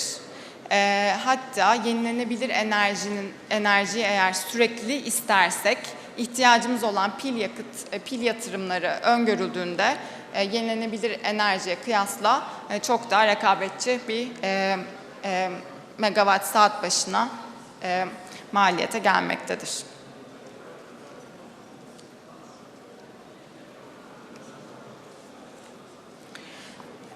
Rolls-Royce SMR ile aslında büyük nükleer santral projelerinde gördüğümüz dev, komplike inşaat süreçlerinden uzaklaşıyoruz. Ve maliyeti daha düşük, standart bir şekilde modüller halinde fabrikada üretilen ve alanda kurulumu yapılan kompakt bir üründen bahsediyor oluyoruz. Bu yeni yaklaşım ile proje riskleri oldukça düşmüş oluyor. Peki nasıl düşüyor? Konu öncelikli olarak müşteri ihtiyaçlarına odaklanmak olunca ve rekabetçi bir LCOE elde etmek olunca tasarımımız aslında sadece en başta söylediğim gibi reaktöre odaklanmak yerine bütün nükleer santrale odaklanıyor. Aslında bakıldığında nükleer santralin içerisindeki reaktör santral maliyetlerinin sadece %20'sini oluşturuyor. Dolayısıyla bu şekilde bütünsel bir yaklaşım olmadan rekabetçi bir maliyet yakalamak maalesef çok zor. Rolls-Royce SMR'ın fabrikada standart olarak üretildiğinden bahsettim. Rolls-Royce SMR modüllerinin %90'ı 3 ana fabrikada, 3 ana modül fabrikasında üretiliyor. Bu da yaklaşık maliyetin %85'lik kısmına tekabül ediyor. Fabrika ortamında üretim, süre ve süreçlerini yönetmek ve kontrol etmek daha da kolay olduğundan ve kalite standartları daha yüksek olduğundan teslimat süreleri, üretim süreleri çok daha net bir şekilde belirlenmiş oluyor. Fabrika üretiminin şüphesiz diğer avantajı, ölçek ekonomisinden yararlanmak ve öğrenmeyi arttırarak gelişimi sağlayarak maliyetleri düşürmek ve yine zaman üretim süreçlerini kısaltmaktır. Rolls-Royce SMR'ın kompakt küçük yapısı ve sahaya özel taşıyıcı temel üzerine yerleşiyor olması, saha özelliklerine göre ekstra tasarım maliyetlerinin doğma riskini ortadan kaldırır. Sahada dördüncü bir fabrika altında kurulum gerçekleşir. Böylece süreç maksimum kaliteli bir şekilde hava şartlarından etkilenmeden, dolayısıyla hiçbir türlü kesintiye uğramadan planlandığı üzere 4 senede tamamlanır. Bu sahada dördüncü bir fabrikanın kuruluyor olmasının bir avantajı daha var. O da etraftaki çevre ile inşaat dönemindeki alışverişin minimalize ediliyor olması. Bu da sustainability açısından, çevre açısından çok önemli bir konu. Tüm bu konuştuğumuz risk azaltıcı ve maliyet azaltıcı faktörler ve inşaat sürelerinin kısaltılması ile birlikte aslında projenin, Rolls-Royce SMR'ın finansman maliyetleri de azaltılmış oluyor. Bu da nükleeri, Rolls-Royce SMR'ı sadece devletlerin yatırım yapabileceği dev projeler olmaktan çıkartarak özel yatırımcılar ve temiz enerji ihtiyacı olan sanayiler için erişilebilir kılıyor ve mantıklı kılıyor. 2 dakika, tamam. O zaman hızlıca program ne durumda ondan bahsetmek istiyorum. 2016-2021 arası tasarım fazıydı. 2021 Kasım'da şirketimizi kurduk, Rolls-Royce SMR Limited. Şirket kurulunca alınan ilk aksiyon İngiltere'nin nükleer regülasyon ofisine lisanslama sürecine girmek istediğimize dair başvuruyu yapmak oldu. Ön değerlendirmeler sonucunda tasarımımızın gerekli olgunlukta olduğu onaylandı ve böylece official olarak İngiltere'de lisanslama sürecimizi başlatmış olduk. Bu aşamada lisanslama süreci 2025 yılına kadar devam ediyor olacak ve 2025 yılında lisansımızı aldığımızda tasarımımız son haline gelmiş ve artık ticarileşmeye hazır olmuş olacak. Bu süreçte 2025 yılına kadar şu andaki en büyük fokuslarımızdan bir tanesi mühendislik ekibi tasarıma fokuslanırken biz strateji ve iş geliştirme olarak müşterilerimize fokuslanıyoruz. Pek çok ülkenin, sanayinin ihtiyacı 2030 yılından daha bile erken olsa da 2030 yılında mutlaka bu Rolls-Royce SMR'ları kendileri kurmuş olmak istiyorlar. Dolayısıyla müşterilerle iletişimimiz devam ediyor. Onlara Rolls-Royce SMR'ı tanıtıyoruz ve Rolls-Royce SMR'ları kurabilmeleri için uygulamaları gereken yol haritası ile alakalı olarak onlarla fikir birliğinde olup çözümler sunmaya çalışıyoruz. Teklif aşamalarımız devam ediyor. Türkiye'de görüştüğümüz ülkelerden bir tanesi bildiğiniz üzere 2019 yılında EOH-ICC ile birlikte bir fizibilite çalışması yapmak için bir iyi niyet anlaşması imzalamıştık. Bu anlaşma kapsamında ön fizibilite çalışmalarını tamamladık ve Türkiye Rolls-Royce SMR'ları tanıttık. Bundan sonraki süreç ile ilgili görüşmelerimiz devam ediyor. Türkiye için vizyonumuza gelmek gerekirse Türkiye'yi bir hub yapmak istiyoruz. Neden Türkiye'yi hub yapmak istiyoruz? Neden Türkiye bizim için stratejik? Çünkü Türkiye'de gerekli son yıllarda gelişmiş bir nükleer kabiliyet olduğu gibi çok güvenilir ve kalite standartları yüksek ciddi bir sanayi altyapısı mevcut. Maalesef Türkiye'deki enerji ihtiyacı net ve devletimizin bu konuda çok ciddi nükleer alanda atılımları, hedefleri şu anda göz önünde. Dolayısıyla Türkiye bizim için hem İngiltere için hem Rolls-Royce SMR için stratejik bir ortak ve Rolls-Royce SMR'larla alakalı da birlikte çalışmak arzusundayız. Ülkeyi regional hub yapmak istiyoruz. Ülkeyi bölgesel bir hub'a çevirmek istiyoruz dedik Rolls-Royce SMR'lar için. Bu nasıl olacak? Bundan kastım nedir? Şimdi yerlileştirme konusuyla bağlantılı tabii ki bu. Yerlileştirme Rolls-Royce SMR için olursa olur, olmazsa olmaz bir konu değil. Good to have değil. Bir must have, yapılmak zorunda. Rolls-Royce SMR bölgesel hub'lara globalde hedeflediği miktarlara ulaşabilmesi için yapmak mecburiyetinde. Bir modül fabrikasından sadece 2 tane yılda SMR üretiliyor. Dünyadaki potansiyele baktığımızda SMR potansiyeli binlerce. Bizim Rolls-Royce olarak hedeflediğimiz SMR potansiyeli yüzlerce.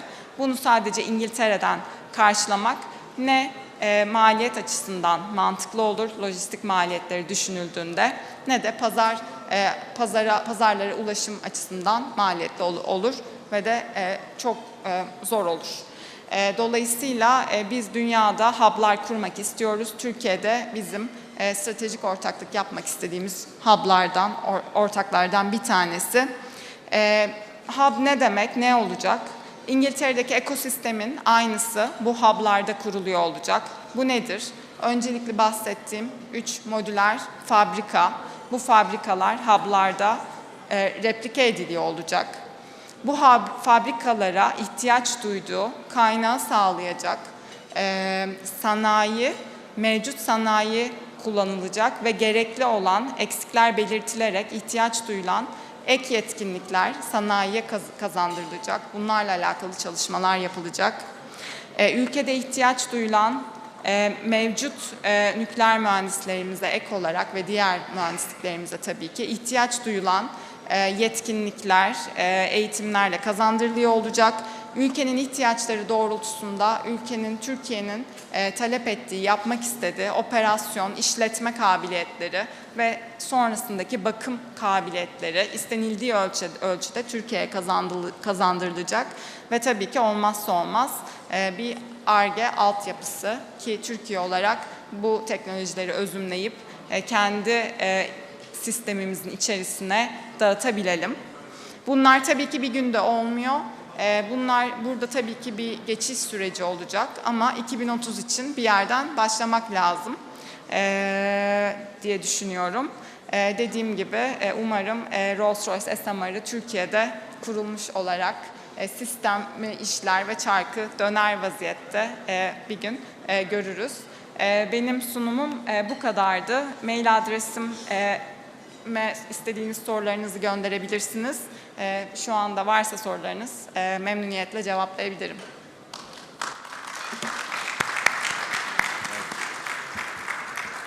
Thank you very much for your presentation. Any questions, comments for Ms. Ecem?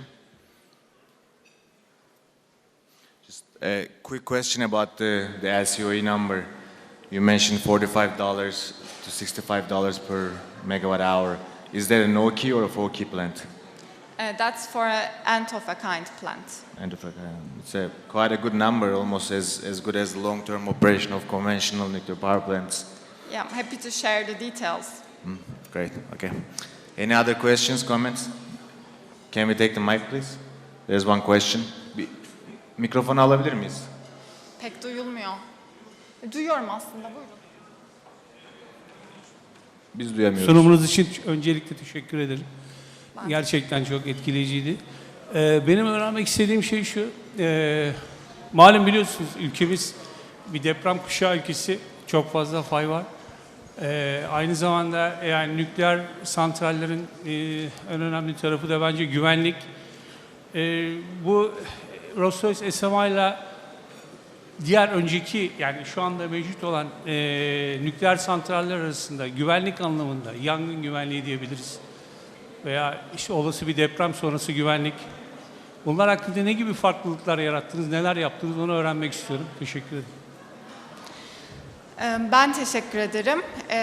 Ne gibi güvenlik farklılıkları var diye soruyorsunuz ve depremi vurguladınız. Şöyle cevap verebilirim. Öncelikle depremden başlayayım. Bu sismik bir terimi var, şu anda hatırlayamıyorum. 0.3 olarak bu ana tasarım geliştirilmiş. Türkiye gibi deprem açısından riskli bölgelerde bulunan ülkelerde bu saha çalışmaları yapılırken dikkatli hareket edilmesi gerekiyor tabii ki. Ama bunun yanı sıra biz Türkiye ile konuşmalarımızda bu tasarımımızın sismik açıdan Türkiye'nin ihtiyaçları doğrultusunda nasıl revize edilebileceği, ne yapılabileceğini görüşüyor olacağız. Bahsettiğim gibi Rolls-Royce SMR'ın altında bu asysmic bearing diyorlar. Ben taşıyıcı temel diye çevirdim. Asıl bu taşıyıcı temel nükleer santralin o sahanın ihtiyaçları doğrultusunda revize ediliyor, yeniden tasarlanıyor ve dolayısıyla üzerine konan Rolls-Royce SMR artık sahanın şartlarından bağımsız hale geliyor ve o şekilde standart olarak üretiliyor. Diğer güvenlik önlemleriyle alakalı ben size birebir karşılaştırma yapamam şu anda. Eğer mail atarsanız seve seve detaylarını gönderirim. Ama bildiğim bir şey var. O da şu. Pek çok pasif güvenlik ve emniyet tedbirlerinin bu yeni tasarıma adapte edildiğini biliyorum. Buna ek olarak İngiltere'de özellikle bu nükleer nükleer regülasyon ofisinin farklı vakalar belirleyerek bunların üzerinden potansiyel riskleri çalıştığını biliyorum. Bunun içerisinde deprem, diğer acil durum, işte yangın olabilir, tsunami olabilir, üzerine uçak düşebilir vesaire. Bunları case belirleyip ve neredeyse imkansız yani mühendislik olarak gerçekleşmesi mümkün olmayacak düzeyde yüksek standartlarda bu güvenlik önlemlerini deneyimlediklerini biliyorum. Bir tane örnek mesela bir uçak düşmesi senaryosu ama aslında mühendislik olarak o uçağın o açıyla nükleer santrale çarpması örneğin mümkün olmasa dahi bu lisanslama sürecinde bunların hepsi değerlendiriliyor ve tasarım ona göre son şeklini alıyor. Söyleyebileceklerim bu kadar. Bana maille ulaşırsanız daha detaylı seve seve teknik bilgi paylaşabilirim bu konuda. Teşekkür ederim. Ben teşekkür ederim. Thank you. I think we can call it a meeting. Thank you, Ms. Hejam again. Thank you. Thank you, everyone, and thank you for patiently listening to us. And I would also like to thank our speakers for sharing their knowledge with us. And are there any questions about the session, since while our experts are here, if you have any comments or questions? Okay, if not, I would like to close this session, and thank you very much again, and hopefully you can catch them somewhere to ask your questions in private. Thank you.